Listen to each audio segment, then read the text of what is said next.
ಎಲ್ಲರೂ ಕಣ್ಣುಗಳನ್ನು ಮುಚ್ಚಿ ಪ್ರಾರ್ಥನೆ ಮಾಡಿಕೊಳ್ಳೋಣ. ನೀತಿ ಸ್ವರೂಪನಾದಂಥ ಮಹಾ ತಂದೆಯೇ, ನಿನ್ನ ನಾಮಕ್ಕೆ ಮಹಿಮೆಯಾಗಲಿ. ಈ ಒಂದು ಅಮೂಲ್ಯವಾದಂಥ ಸಮಯದಲ್ಲಿ ದೇವ, ನಿನ್ನ ಒಂದು ಶ್ರೇಷ್ಠವಾದಂಥ ಮಾತುಗಳನ್ನು ಆಲೋಚನೆ ಮಾಡಿ ತಿಳಿದುಕೊಳ್ಳುವಂಥ ಉದ್ದೇಶದಿಂದ ನಾವೆಲ್ಲರೂ ಸೇರಿ ಬಂದಿದ್ದೇವೆ. ಎಲ್ಲರಿಗೂ ಕೂಡ ದೇವರೇ ಅವರವರಿಗೆ ಬೇಕಾದಂಥ ಪವಿತ್ರಾತ್ಮನ ಸಹಾಯವನ್ನು ಅನುಗ್ರಹಿಸಿ ದೇವರೇ, ಹೇಳುವಂತ ನನಗೆ, ಕೇಳುವಂತ ಅವರಿಗೆ ಎಲ್ಲರಿಗೂ ಕೂಡ ನಿನ್ನ ಒಂದು ದಯೆಯನ್ನು ತೋರಿಸಿ ಸರಿಯಾದಂಥ ರೀತಿಯಲ್ಲಿ ನಾವೆಲ್ಲರೂ ನಿನ್ನ ಮಾತುಗಳನ್ನು ಅರ್ಥ ಮಾಡಿಕೊಳ್ಳಲು ಸಹಾಯ ಮಾಡಿ. ಈ ವಿಷಯಗಳಲ್ಲಿ ಕೇಳಿದು ಮರೆತುಪಟ್ಟಂತ ಕಾರ್ಯಗಳನ್ನು ಅನುಗ್ರಹಿಸಿ ಪ್ರಭು ಯೇಸು ಕ್ರಿಸ್ತರ ಹೆಸರಿನಲ್ಲಿ ದೇವ, ಆಮೆನ್. ಎಲ್ಲರಿಗೂ ಕರ್ತನಾದ ಯೇಸು ಕ್ರಿಸ್ತನ ಹೆಸರಿನಲ್ಲಿ ಈ ಒಂದು ಬೆಳಗಿನ ಶುಭ ವಂದನೆಗಳು. ಪ್ರೀತಿಯ ದೇವ ಜನರೇ, ಸ್ವಸ್ಥತೆಗಳು ನಡೆಯುತ್ತೆ ಚಾಲೆಂಜ್, ಸ್ವಸ್ಥತೆಗಳು ನಡೆಯುತ್ತೆ ಚಾಲೆಂಜ್ ಎಂದು ಚಾಲೆಂಜಿಂಗ್ ಸಭೆಗಳನ್ನು ಏರ್ಪಡಿಸುವುದಿಲ್ಲ ಏತಕ್ಕೆ ಎಂಬುದಾಗಿ ಎರಡನೇ ಭಾಗವನ್ನು ನೋಡಿಕೊಳ್ಳೋಣ. ಮೊದಲನೇ ಭಾಗದಲ್ಲಿ ಕೆಲವೊಂದು ಕಾರ್ಯಗಳನ್ನು ನೋಡಿಕೊಂಡಿದ್ದೀವಿ. ಆ ಒಂದು ಮೊದಲನೇ ಭಾಗದಲ್ಲಿ ಪೌಲನು ಯಾವ ರೀತಿಯಾದಂತಹ ಅದ್ಭುತಗಳನ್ನ ಮಾಡಿದ್ದಾನೋ ಎನ್ನುವಂಥದ್ದನ್ನು ನೋಡ್ಕೊಳ್ಳೋಣ ಎಂಬುದಾಗಿ ಹೇಳಿದ್ದು. ಈಗ ಪೌಲನು ಯಾವ ರೀತಿಯಾಗಿ ಅದ್ಭುತಗಳನ್ನ ಸ್ವಸ್ಥತೆಗಳನ್ನ ಮಾಡಿದ್ದಾನೋ ಎನ್ನುವಂಥದ್ದನ್ನು ನಾವು ನೋಡಿಕೊಳ್ಳುವಂತದ್ದಾದ್ರೆ ಅಪೊಸ್ತಲರ ಕೃತ್ಯಗಳು 19ನೇ ಅಧ್ಯಾಯ 11ನೇ ವಚನ 12ನೇ ವಚನವನ್ನ ಬೇಗ ಓದಿ. ದೇವರು ಪೌಲನ ಕೈಯಿಂದ ವಿಶೇಷವಾದ ಮಹತ್ಕಾರ್ಯಗಳನ್ನು ನಡೆಸುತ್ತಾ ಇದ್ದದ್ದರಿಂದ ಜನರು ಅವನ ಮೈಮೇಲಿನಿಂದ ಕೈವಸ್ತ್ರಗಳನ್ನು ಉಡಿವಸ್ತ್ರಗಳನ್ನು ತಂದು ರೋಗಿಗಳ ಮೇಲೆ ಹಾಕಲು ಅವರವರ ರೋಗಗಳು ವಾಸಿಯಾದವು, ದೆವ್ವಗಳು ಬಿಟ್ಟು ಹೋದವು. ಸಾಕು, ಇಲ್ಲಿ ನೋಡಿ, ದೇವರು ಪೌಲನ ಕೈಯಿಂದ ವಿಶೇಷವಾದಂತ ಮಹತ್ ಕಾರ್ಯಗಳನ್ನ ನಡೆಸುತ್ತಾ ಇದ್ದುದರಿಂದ ಅಂತೆ. ಅಂದ್ರೆ ಮಹತ್ ಕಾರ್ಯಗಳನ್ನ ದೇವರು ಪೌಲನ ಮೂಲಕವಾಗಿ ನಡೆಸಿದ್ದಾರೆ. ಅವನ ಮೇಲಿಂದ ಒಂದು ಕೈ ವಸ್ತ್ರಗಳನ್ನ ಅಂದ್ರೆ ಕರ್ಚಿಪ್ಪನ್ನ ಆಗಿರ್ಬೋದು, ಆತನ ಮೇಲೆ ಧರಿಸಿಕೊಂಡಿದ್ದಂತ ಬಟ್ಟೆಗಳನ್ನ ಆಗಿರ್ಬೋದು, ಇವ್ಯಾವುಗಳನ್ನ ತಂದು ರೋಗಿಗಳ ಮೇಲೆ ಹಾಕಿದ್ರು ಸರಿ ವಾಸಿಯಾಗಿ ಹೋಗ್ತಾ ಇತ್ತು. ಅಂದ್ರೆ ಪೌಲನೇನು ಪ್ರಾರ್ಥನೆ ಮಾಡುವಂತದ್ದು ಬೇಕಾಗಿರ್ಲಿಲ್ಲ. ಇಲ್ಲ, ಪೌಲನೇನು ನಿನಗೆ ಗುಣವಾಗ್ಲಿ ಎಂಬುದಾಗಿ ಆತನ ಮಾತನ್ನು ಕೂಡ ಹೇಳುವಂತ ಅವಶ್ಯಕತೆ ಇಲ್ಲ. ಜಸ್ಟ್ ಆತನ ಮೇಲಿಂದ ಆತನು ಧರಿಸಿಕೊಂಡಿರುವಂತ ಬಟ್ಟೆಯನ್ನಾಗಿರ್ಬೋದು, ಆತನ ಮುಟ್ಟಿರುವಂತ ಒಂದು ಕೈವಸ್ತ್ರ ಅಂದ್ರೆ ಕರ್ಚಿಪ್ ಆಗಿರ್ಬೋದು, ತಂದ್ಬಿಟ್ಟು ರೋಗಿಗಳ ಮೇಲೆ ಹಿಂಗ್ ತಾಕ್ಬಿಟ್ಟಿದ್ರೆ, ರೋಗಿಗ ಆ ಬಟ್ಟೆ ತಾಕ್ಬಿಟ್ಟಿದ್ರೆ ಗುಣವಾಗ್ಬಿಡ್ತಿತ್ತು. ಅಂತ ಒಂದು ಶಕ್ತಿಯನ್ನ ದೇವರು ಪೌಲನಿಗೆ ಕೊಟ್ಟು ನಡೆಸ್ತಾ ಇದ್ರು. ಇದನ್ನ ಚೆನ್ನಾಗಿ ಇಲ್ಲಿ ಗಮನಿಸ್ಬೇಕು. ಆದ್ರೆ ಇದೇ ಪೌಲನೇ ಇಂಥ ಅದ್ಭುತಗಳನ್ನ ಸ್ವಸ್ಥತೆಯನ್ನ ಮಾಡಿದಂತ ಪೌಲನೇ ಒಂದು ಸಮಯದಲ್ಲಿ ಯಾವ ರೀತಿಯಾದಂತ ಕೆಲಸವನ್ನ ಮಾಡಿದನೋ, ಏನು ನಡೆದಿದೆಯೋ ಬೈಬಲ್ ಅಲ್ಲಿ 2 ತಿಮೋಥಿ 4:20 ಓದಿ. 2 ತಿಮೋಥಿ ಪುಸ್ತಕ 4ನೇ ಅಧ್ಯಾಯ 20ನೇ ವಚನ. ಎರಸ್ತನು ಕೊರಿಂಥದಲ್ಲಿ ನಿಂತನು, ತ್ರೊಫಿಮನು ಅಸೌಖ್ಯವಾಗಿದ್ದರಿಂದ ಅವನನ್ನು ಮಿಲೇತದಲ್ಲಿ ಬಿಟ್ಟೆನು. ಸಾಕು, ಇಲ್ಲಿ ನೋಡಿ, ಎರಸ್ತನು ಕೊರಿಂಥದಲ್ಲಿ ನಿಂತನು, ತ್ರೊಫಿಮನು ಅಸೌಖ್ಯವಾಗಿದ್ದರಿಂದ ಅವನನ್ನು ಮಿಲೇತದಲ್ಲಿ ಬಿಟ್ಟೆನು ಎಂಬುದಾಗಿ ಹೇಳ್ತಾ ಇದ್ದಾನೆ. ಅಂದ್ರೆ ಇವರು ಸೇವೆ ಮಾಡುವಂತ ಸಮಯದಲ್ಲಿ ಬೇರೆ ಬೇರೆ ಪ್ರಾಂತ್ಯಗಳಿಗೆ ಹೋಗ್ತಾ ಇದ್ದಾರೆ. ಇಲ್ಲಿ ಈ ತ್ರೊಫಿಮನು ಎನ್ನುವಂತವನು ಬಹಳ ಆತ್ಮೀಯವಾಗಿ ಇದ್ದಂತ ಒಬ್ಬ ವ್ಯಕ್ತಿ. ಇದನ್ನು ತನ್ನ ದೇವರ ಸೇವೆಯಲ್ಲಿ ಅಂದ್ರೆ ಈತನ ಜೊತೆಯಲ್ಲಿ ದೇವರ ಸೇವೆಯಲ್ಲಿ ಇದ್ದಂತವನು. ಈ ದೇವರ ಸೇವೆಯಲ್ಲಿ ಇದ್ದಂತವನಿಗೆ ಒಂದ್ಸರಿ ಅಸ್ವಸ್ಥತೆ ಎನ್ನುವಂಥದ್ದು ಬಂದಿದೆ. ಅಸ್ವಸ್ಥತೆ ಎನ್ನುವಂಥದ್ದು ಬಂದಾಗ ಪೌಲನು ಆತನನ್ನ ಮಿಲೇತ ಎನ್ನುವಂತ ಒಂದು ಪ್ರಾಂತ್ಯದಲ್ಲಿ ಆತನು ಬಿಟ್ಟಿದ್ದಾನೆ. ಆ ಒಂದು ಜಾಗದಲ್ಲಿ ಆತನನ್ನ ಬಿಟ್ಟು ಹೋಗಿದ್ದಾನೆ. ಏನಕ್ಕೋಸ್ಕರ ಬಿಟ್ಟು ಹೋಗಿದ್ದಾನೆ ಒಂದ್ಸರಿ ನೀವು ಜಾಗ್ರತೆಯಿಂದ ಈ ಮಾತನ್ನ ನೀವು ಗಮನಿಸಿ ಆಲೋಚನೆ ಮಾಡಿ ನೋಡ್ಬೇಕು. ಈ ಒಂದು ಪೌಲನೊಂದಿಗಿದ್ದಂತ ತ್ರೊಫಿಮನು ಅಸೌಖ್ಯವಾಗಿದ್ರೆ ಈತನು ಸ್ವಸ್ಥತೆಯನ್ನ ಮಾಡ್ಬೇಕು. ಚೆನ್ನಾಗಿ ಗಮನಿಸಿ, ಸ್ವಸ್ಥತೆಯನ್ನ ಮಾಡ್ಬೇಕು. ಯಾಕೆ ಅಂತ ಅಂದ್ರೆ ದೇವರ ಸೇವೆಯನ್ನ ಮಾಡದಲೇ ಇರುವಂತ ಎಷ್ಟೋ ಜನರಿಗೆ ಆತನು ಸ್ವಸ್ಥತೆಗಳನ್ನ ಮಾಡಿದ್ದಾನೆ. ಆತನ ಬಟ್ಟೆಯನ್ನ ತಾಕಿದ್ರೆ ಸಾಕು ಸ್ವಸ್ಥತೆಗಳು ನಡೀತಾ ಇತ್ತು. ಅವರ ಮೈ ಮೇಲಿನ ನೆರಳು ಬಿದ್ದರೆ ಸಾಕು ಸ್ವಸ್ಥತೆಗಳು ನಡೀತಾ ಇತ್ತು.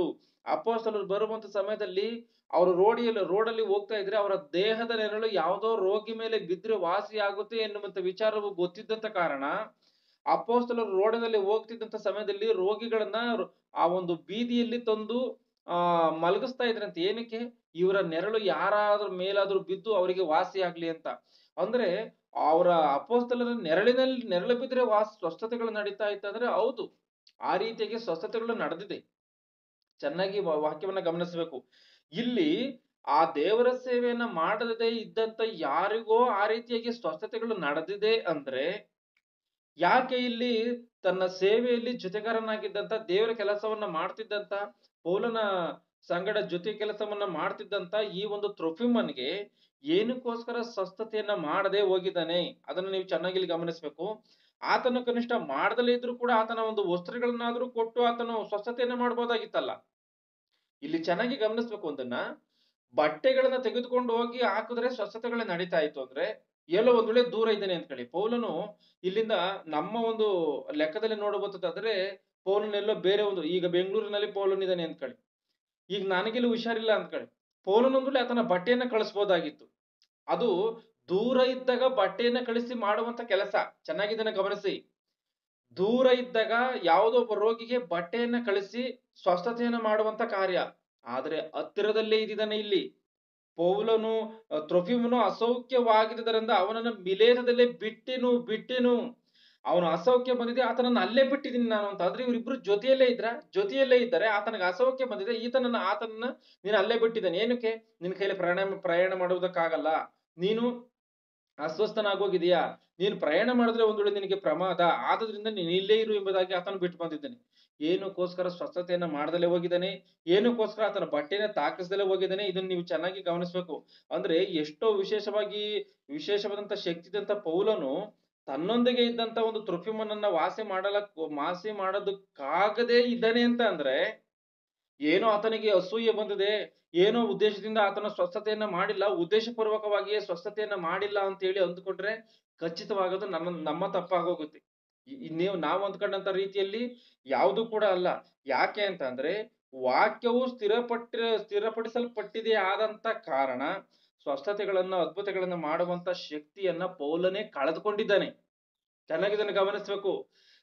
ಒಂದು ಸಮಯದಲ್ಲಿ ಅದ್ಭುತಗಳನ್ನ ಮಾಡುವಂತ ಶಕ್ತಿಯನ್ನ ಕೊಟ್ಟಿದ್ದಂತ ದೇವರು ಪೌಲನಿಗೆ ಅಂತ ಒಂದು ಶಕ್ತಿಯನ್ನು ಹೊಂದಿಕೊಂಡಿದ್ದಂತ ಪೌಲನು ಒಂದು ಸಮಯದಲ್ಲಿ ಆ ಒಂದು ಶಕ್ತಿಯನ್ನು ಕಳೆದುಕೊಂಡಿದ್ದಾನೆ. ಅಂದ್ರೆ ಪೌಲನಿಗೆ ಒಂದು ಸಮಯದಲ್ಲಿ ದೇವರೇ ಕೊಟ್ಟಿದ್ರು, ಆ ದೇವರೇ ಒಂದು ಸಮಯದಲ್ಲಿ ಅದನ್ನ ತೆಗೆದಿದ್ದಾರೆ. ಇದನ್ನ ಒಂದು ಸಾರಿ 1 ತಿಮೋಥೆ 5:23 ಮತ್ತೆ ಪೌಲನ್ ಏನ್ ಹೇಳ್ತಾನೋ ಅದನ್ನ ಗಮನಿಸಿ. 1 ತಿಮೋಥೆನ ಪುಸ್ತಕ 5ನೇ ಅಧ್ಯಾಯ 23ನೇ ವಚನ. ಇನ್ನು ಮೇಲೆ ನೀರನ್ನು ಮಾತ್ರ ಕುಡಿಯುವವನಾಗಿರದೆ ನಿನ್ನ ಅಜೀರ್ಣದ ಮತ್ತು ನಿನಗೆ ಆಗಾಗ್ಗೆ ಉಂಟಾಗುವ ಅಸ್ವಸ್ಥತೆಯ ಪರಿಹಾರಕ್ಕಾಗಿ ದ್ರಾಕ್ಷಾರಸವನ್ನು ಸ್ವಲ್ಪವಾಗಿ ತೆಗೆದುಕೋ. ಇಲ್ಲಿ ತಿಮೋಥೆಯನಿಗೂ ಕೂಡ ಆತನಿಗೆ ಅಸ್ವಸ್ಥತೆ ಬಂದಿದೆ. ಆತನಿಗೆ ಅಸ್ವಸ್ಥತೆ ಬಂದಂತ ಕಾರಣ ಆ ತಿಮೋಥೆಯನಿಗೂ ಕೂಡ ಏನೋ ಆತನ ಮೇಲೆ ಏನೋ ಅಸೂಯೆ ಇದೆ, ಯಾವುದೋ ಉದ್ದೇಶದಿಂದ ಸ್ವಸ್ಥತೆ ಮಾಡಿಲ್ಲ ಅಂತಂದ್ರೆ ತಿಮೋಥೆಯನಿಗಾದ್ರೂ ಸ್ವಸ್ಥತೆ ಮಾಡ್ಬೇಕಲ್ಲ. ಪ್ರೀತಿಯ ಮಗನು ಅಂದ್ರೆ ನನ್ನ ಮಗನಾದಂತ ತಿಮೋಥೆಯನೇ ಎಂಬುದಾಗಿ ಸಂಬೋಧನೆ ಮಾಡುವಂತ ವಿಷಯವು ಸ್ಪಷ್ಟವಾಗಿ ಬೈಬಲ್ ಅಲ್ಲಿ ಕಾಣುತ್ತೆ. ತಿಮೋಥೆಯನ ವಿಷಯದಲ್ಲಿ ಪೌಲನು ಆಗಿರುವಂತ ಕಾರಣ ತಿಮೋಥೆಯನಿಗೂ ಕೂಡ ಸ್ವಸ್ಥತೆಯನ್ನ ಮಾಡಿಲ್ಲ. ಒಂದು ವೇಳೆ ನಾನು ನಡುಗಟ್ಟನ್ನ ಕಳಿಸ್ತಾ ಇದ್ದೀನಿ, ಅದನ್ನ ನೀನು ಟಚ್ ಮಾಡ್ಕ, ನಿನಗೆ ಸ್ವಸ್ಥತೆ ಆಗೋಗುತ್ತೆ. ಇಲ್ಲಿ ನನ್ನ ಕರ್ಚಿಪ್ಪನ್ನ ಕಳಿಸ್ತಾ ಇದ್ದೀನಿ, ಅದನ್ನ ನೀನು ಮುಟ್ಟು, ಅದನ್ನ ಸ್ವಸ್ಥತೆ ಆಗೋಗುತ್ತೆ ಎಂಬುದಾಗಿ ಆತನ ಹೇಳ್ತಾ ಇಲ್ಲ.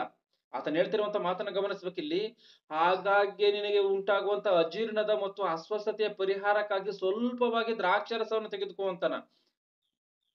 ಅಂದ್ರೆ ಇದ್ರ ಅರ್ಥ ಏನು? ಅಂದ್ರೆ ಆತನ ಮೆಡಿಸನ್ ಅನ್ನ ಹೇಳ್ತಾ ಇದ್ದಾನೆ. ನೀನು ಈ ರೀತಿಯಾಗಿ ಔಷಧಿಯನ್ನ ತೆಗೆದುಕೋ ಅಂತಾನೆ. ಅಂದ್ರೆ ದ್ರಾಕ್ಷಾರಸ ಔಷಧಿನ. ಇಲ್ಲಿ ಬಹಳ ಜನ ದ್ರಾಕ್ಷಾರಸ ಅಂತಂದ್ರೆ ಏನ್ ಅಂದ್ಕೊಂಡ್ ಬಿಡ್ತಾರೆ ಅಂತಂದ್ರೆ, ಖಚಿತವಾಗಿ ಈ ದ್ರಾಕ್ಷಾರಸ ಅಂದ್ರು ವೈನ್ ಅಂದ್ರು ಎರಡು ಒಂದೇ ಎಂಬುದಾಗಿ ಅಂದ್ಕೊಂಡ್ಬಿಡ್ತಾರೆ. ಯಾಕಂದ್ರೆ ಇಂಗ್ಲಿಷ್ ಅಲ್ಲಿ ಕೆಲವೊಂದು ವೈನ್ ಅಂತ ಇದೆ ಅಂತ ಅಂದ್ರೆ ಇವೆರಡನ್ನು ಒಂದೇ ಅಂತ ಅಂದ್ಕೊಂಡ್ಬಿಡ್ತಾರೆ. ಖಚಿತವಾಗಿ ನೀವು ಆ ರೀತಿಯಾಗಿ ಅಂದ್ಕೊಂಡ್ರೆ ತಪ್ಪು. ಯಾಕೆಂದ್ರೆ ಇದಕ್ಕೆ ಸಮಯ ಇಲ್ಲ ಇವಾಗ. ಲೂಕನ ಬರೆದ ಸುವಾರ್ತೆ 1ನೇ ಅಧ್ಯಾಯದಲ್ಲಿ ಅಲ್ಲಿ ಆ ಒಂದು ಸ್ನಾನಿಕನಾದ ಯೋಹಾನನ ವಿಷಯದಲ್ಲಿ ಅಲ್ಲಿ ಏನ್ ಬರೆಯಲ್ಪಟ್ಟಿದೆ ಅಂತ ಅಂದ್ರೆ, ಆತನ ಜನದ ವಿಷಯದಲ್ಲಿ ದೇವದೂತನು ತಿಳಿಸುವಂತ ಸಮಯದಲ್ಲಿ ಆತನು ಯಾವುದೇ ಒಂದು ದ್ರಾಕ್ಷಾರಸವನ್ನಾಗ್ಲಿ ಮದ್ಯವನ್ನಾಗ್ಲಿ ಕುಡಿಬಾರದು ಎಂಬುದಾಗಿ ಅಲ್ಲಿ ಹೇಳ್ತಾನೆ. ಅಂದ್ರೆ ದ್ರಾಕ್ಷಾರಸವು ಬೇರೆ ಮದ್ಯವೇ ಬೇರೆ ಎನ್ನುವಂಥದ್ದನ್ನ ಖಚಿತವಾಗಿ ಅಲ್ಲ ಮಾತು ಸ್ಪಷ್ಟಪಡಿಸುತ್ತೆ. ಆದ್ರಿಂದ ಅದೇನೋ ದ್ರಾಕ್ಷಾರಸ ಅಂತ ಇದ್ದಂಗೆ ವೈನೇ ಅಂದ್ಕೊಂಡ್ರೆ ಅದು ತಪ್ಪು. ವೈನೇ ಬೇರೆ, ದ್ರಾಕ್ಷಾರಸವೇ ಬೇರೆ. ಇದನ್ನು ಖಚಿತವಾಗಿ ಅರ್ಥ ಮಾಡಿಕೊಳ್ಳಿ. ಇಲ್ಲಿ ಈತನು ಸ್ವಲ್ಪವಾಗಿ ದ್ರಾಕ್ಷಾರಸವನ್ನು ತೆಗೆದುಕೋ ಅಂತ ಅಂದ್ರೆ ಮೆಡಿಸನ್ ಅನ್ನ ಹೇಳ್ತಾ ಇದ್ದಾನೆ ಅನ್ನುವಂಥದ್ದನ್ನು ನೀವು ಚೆನ್ನಾಗಿ ಇಲ್ಲಿ ಗಮನಿಸಬೇಕು. ಅಲ್ಲೂ ಕೂಡ ಪೌಲನು ಏನ್ ಮಾಡಿಲ್ಲ, ತಿಮೋಥೆಯನಿಗೆ ಸ್ವಸ್ಥತೆಯನ್ನ ಮಾಡಿಲ್ಲ. ನೀನ್ ಮೆಡಿಸಿನ್ ಅನ್ನು ತೆಗೆದುಕೊಂಡು ನಿನ್ಗೆ ಹುಷಾರಾಗುತ್ತೆ ಅಂತ ಎಂಬುದಾಗಿನೇ ಹೇಳ್ತಾ ಇದ್ದಾನೆ. ಕೊನೆದಾಗ ಆತ ನೀನ್ ದೇವ್ರನ್ನ ಬೇಡ್ಕಂತಲು ಎಂಬುದಾಗಿ ಆತನು ಹೇಳ್ತಾ ಇಲ್ಲ. ನಿನಗೆ ಅನಾರೋಗ್ಯ ಬಂದಿದ್ಯಾ, ನೀನ್ ದೇವ್ರನ್ನ ಬೇಡ್ಕಂತಲೂ ಕೂಡ ಹೇಳ್ತಾ ಇಲ್ಲ. ಇಲ್ಲ ಖರ್ಚುಪನ್ನ ಕಳಿಸ್ತಾ ಇದೀನಿ ಅಂತಲೂ ಹೇಳ್ತಾ ಇಲ್ಲ. ಈತನು ಕೂಡ ದೇವ್ರನ್ನ ಬೇಡ್ಕಂತ ಇಲ್ಲ. ದೇವ್ರ ತಿಮೋಥೆಯನಿಗೆ ವಾಸಿ ಮಾಡುವಂತನ ಏನ್ ಹೇಳ್ತಾ ಇದ್ದಾನೆ, ನೀನ್ ಸ್ವಲ್ಪ ಮೆಡಿಸಿನ್ ತೆಗೆದುಕೊಂಡು ನಿನಗೆ ವಾಸಿ ಆಗೋಗುತ್ತೆ. ಯಾಕಂದ್ರೆ ಅವಾಗ ರೋಗಗಳು ಬರುವಂತದ್ದು ಕಾಯಂ ಎನ್ನುವಂಥದ್ದು ಪೌಲನ ಮಾತಿನ ಅರ್ಥ.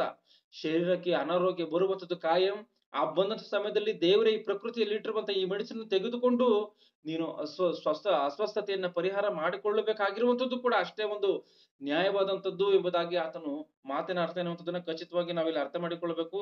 ಮತ್ತೆ ಫಿಲಿಪ್ಪಿ 25ನೇ ವಚನದಿಂದ ಓದಿ. ಫಿಲಿಪ್ಪಿ ಪುಸ್ತಕ 2ನೇ ಅಧ್ಯಾಯ 25ನೇ ವಚನದಿಂದ. ನನ್ನ ಕೊರತೆಯನ್ನು ನೀಗುವುದಕ್ಕೆ ನೀವು ಕಳುಹಿಸಿದಂತ ನನ್ನ ಸಹೋದರನು, ಜೊತೆ ಕೆಲಸದವನು, ಸಹಭಟನೂ ಆಗಿರುವಂತ ಎಪಫ್ರೋದೀತನನ್ನು ನಿಮ್ಮ ಬಳಿಗೆ ಕಳುಹಿಸುವುದು ಅವಶ್ಯವೆಂದು ನೆನೆಸಿದ್ದೇನೆ. ಅವನು ನಿಮ್ಮೆಲ್ಲರನ್ನು ಕುರಿತು ಹಂಬಲಿಸುತ್ತಿದ್ದನು ಮತ್ತು ತಾನು ಅಸ್ವಸ್ಥನಾಗಿದ್ದ ವರ್ತಮಾನವನ್ನು ನೀವು ಕೇಳಿದ್ದರಿಂದ ವ್ಯಸನಪಟ್ಟನು. ಅವನು ರೋಗದಲ್ಲಿ ಬಿದ್ದು ಸಾಯುವ ಹಾಗಿದ್ದನೆಂಬುದು ನಿಜವೇ, ಆದರೆ ದೇವರು ಅವನನ್ನು ಕರುಣಿಸಿದನು. ಅವನನ್ನು ಮಾತ್ರವಲ್ಲದೆ ನನಗೆ ದುಃಖದ ಮೇಲೆ ದುಃಖ ಬಾರದಂತೆ ನನ್ನನ್ನು ಕರುಣಿಸಿದನು. ಇಲ್ಲಿ ಚೆನ್ನಾಗಿ ಗಮನಿಸಬೇಕು. ನನ್ನ ಕೊರತೆಯನ್ನು ನೀಗಿಸುವುದಕ್ಕೆ ನೀವು ಕಳಿಸಿದಂತ ನನ್ನ ಸಹೋದರನು, ಜೊತೆ ಕೆಲಸದವನು, ಸಹಭಟನೂ ಆಗಿರುವಂತ ಎಪಫ್ರೋದೀತನನ್ನು ನಿಮ್ಮ ಬಳಿಗೆ ಕಳುಹಿಸುವುದು ಅವಶ್ಯವೆಂದು ನೆನೆಸಿದ್ದೆನು. ಅವನು ನಿಮ್ಮೆಲ್ಲರನ್ನು ಕುರಿತು ಹಂಬಲಿಸುತ್ತಿದ್ದನು ಮತ್ತು ತಾನು ಅಸ್ವಸ್ಥನಾಗಿದ್ದ ವರ್ತಮಾನವನ್ನು ನೀವು ಕೇಳಿದ್ದರಿಂದ, ತಾನು ಅಸ್ವಸ್ಥನಾಗಿದ್ದಂತ ವರ್ತಮಾನ ನೀವು ಕೇಳಿದ್ದರಿಂದ, ಅಂದ್ರೆ ಪೌಲನು ಎಪಫ್ರೋದೀತನು ಕೂಡ ಇವರಿಬ್ಬರು ಒಂದೇ ಸಮಯದಲ್ಲಿ ಒಂದು ಸಮಯದಲ್ಲಿ ದೇವರ ಕೆಲಸಗಳನ್ನ ಮಾಡ್ಕೊಂಡು ಬರ್ತಾ ಇರುವಂತ ಸಮಯದಲ್ಲಿ ಈ ಎಪಫ್ರೋದೀತನಿಗೆ ಅಸ್ವಸ್ಥತೆ ಎನ್ನುವಂಥದ್ದು ಬಂದಿದೆ. ಅವಾಗ ಏನ್ ಹೇಳ್ತಾ ಇದ್ದಾನೆ, ಫಿಲಿಪ್ಪಿಯವರಿಗೆ ಹೇಳ್ತಾ ಇದ್ದಾನೆ, ನೀವು ಈ ವಿಚಾರವನ್ನ ಕೇಳಿದ್ದೀರಾ ಅನ್ನೋದು ಗೊತ್ತಾದ ಅಂದಾಗ, ಅಂದ್ರೆ ಎಪಫ್ರೋದೀತನಿಗೆ ಹುಷಾರಿಲ್ಲ ಎನ್ನುವಂತ ವಿಚಾರ ಈ ಫಿಲಿಪ್ಪಿ ಪಟ್ಟಣದಲ್ಲಿರುವಂತ ಸಭೆಯವರಿಗೆ ಗೊತ್ತಾಗಿರುವಂತ ಕಾರಣ ಅವನು ವ್ಯಸನ ಪಟ್ಟನು. ಅಂದ್ರೆ ಎಪಫ್ರೋದೀತನ ಏನ್ ವ್ಯಸನ ಪಟ್ಟಿದನಂತೆ, ನನಗೆ ಹುಷಾರಿಲ್ದಲ್ಲಿರುವಂತ ವಿಚಾರ ಫಿಲಿಪ್ಪಿ ಪಟ್ಟಣದವರಿಗೆ ಗೊತ್ತಾಗೋಯ್ತಾ ಎಂಬುದಾಗಿ ನೋಡಿ. ಏನೇನು ಭಕ್ತರಲ್ಲೇ ನಡೆದಿರುವಂತ ಕಾರ್ಯ ಇದು, ಅಪೊಸ್ತಲರಲ್ಲಿ ನಡೆದಿರುವಂತ ಕಾರ್ಯ ಇದು. ಇದು ಬೈಬಲ್ ಅಲ್ಲಿ ಏನೋ ಕಟ್ಟು ಕಥೆಗಳಲ್ಲ. ಅಲ್ಲಿ ಏನ್ ನಡೆದಿದೆ ಚೆನ್ನಾಗಿ ಗಮನಿಸಿ. ಅವನು ರೋಗದಲ್ಲಿ ಬಿದ್ದು ಸಾಯುವ ಹಾಗಿದ್ದನೆಂಬುದು ನಿಜವೇ, ಆದರೆ ದೇವರು ಅವನನ್ನ ಕರುಣಿಸಿದನು. ಅವನು ರೋಗದಲ್ಲಿ ಬಿದ್ದು ಸಾಯುವಂತ ಪರಿಸ್ಥಿತಿಗೆ ಹೋಗಿದ್ದಾನಂತೆ. ಮತ್ತೆ ಪೌಲನಾತನ ಜೊತೆಯಲ್ಲೇ ಇದ್ದಾನೆ, ಏನು ವಾಸಿ ಮಾಡಿಲ್ಲ. ಆಲೋಚನೆ ಮಾಡಿ, ಏನಕ್ಕೋಸ್ಕರ ಆತನ ಆರೋಗ್ಯದ ವಿಷಯದಲ್ಲೂ ಕೂಡ ಬೇಡ್ಕೊಂಡಿಲ್ವಾ? ಬೇಡ್ಕೊಂಡಿರುವಂತದ್ದು ಕೂಡ ಈ ವಾಕ್ಯದಲ್ಲಿ ಕಾಣಲ್ಲ. ಉಡಿ ವಸ್ತ್ರಗಳನ್ನ ಕೊಟ್ಟಿರುವಂತದ್ದು ಕಾಣಲ್ಲ, ಕೈ ವಸ್ತ್ರಗಳನ್ನ ಕೊಟ್ಟಿರುವಂತದ್ದು ಕಾಣಲ್ಲ.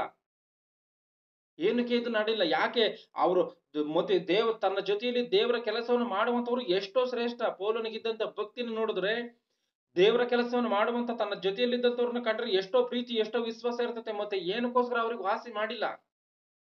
ಆಲೋಚನೆ ಮಾಡಿ. ಇಲ್ಲಿ ಮತ್ತೆ ಇನ್ನೊಂದು ಗಮನಿಸಿ, ಅವನು ರೋಗದಲ್ಲಿ ಬಿದ್ದು ಸಾಯುವ ಹಾಕಿದ್ದನೆಂಬುದು ನಿಜವೇ, ಆದರೆ ದೇವರು ಅವನನ್ನ ಕರುಣಿಸಿದನು. ಅಂದ್ರೆ ದೇವರೇ ಆತನನ್ನ ಕರುಣಿಕರಿಸಿ ಜೀವನ ಉಳಿಸಿದಾನೆ. ಪೌಲನ್ ಮಾತ್ರ ಉಳಿಸಿಲ್ಲ. ಪೌಲನಿನ ಪ್ರಾರ್ಥನೆ ಮಾಡಿ ಉಳಿಸಿಲ್ಲ. ಪೌಲನಿನ ಅದ್ಭುತಗಳನ್ನ ಮಾಡ್ತಿದ್ನಲ್ಲ ಆ ರೀತಿಯಾಗಿ ಮಾಡಿ ಉಳಿಸಿಲ್ಲ, ದೇವರು ಉಳಿಸಿದನಂತೆ.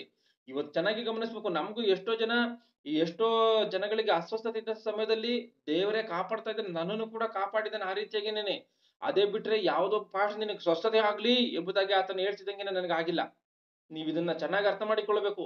ಸ್ವಸ್ಥತೆಗಳು ನಡೆಯಲ್ಲ ಅಂತ ಹೇಳಿ ಈ ತರ ಹೇಳ್ತಾ ಇದ್ದಾರಲ್ಲ ಅಂತ ಅಂದ್ರೆ, ಇವ್ರೇ ಏನೋ ಅಪೊಸ್ತಲರ ರೀತಿಯಲ್ಲಿ ನಿನಗಾಗ್ಲಿ, ನಿನಗೆ ಕಾಲು ಬರ್ಲಿ, ನಿನಗೆ ಕೈ ಬರ್ಲಿ ಅಂತ ಹೇಳಿ ಇವ್ರು ಹೇಳ್ತಿದ್ದ ಕ್ಷಣಕ್ಕೆ ಅದ್ ನಡೀತಿತ್ತಲ್ಲ, ಅದನ್ನ ನಡೆಯಲ್ಲ. ದೇವರಿಂದ ಒಂದ್ ವೇಳೆ ಯಾವ್ದು ಬೇಕಾದ್ರೂ ನಡಿಬಹುದು.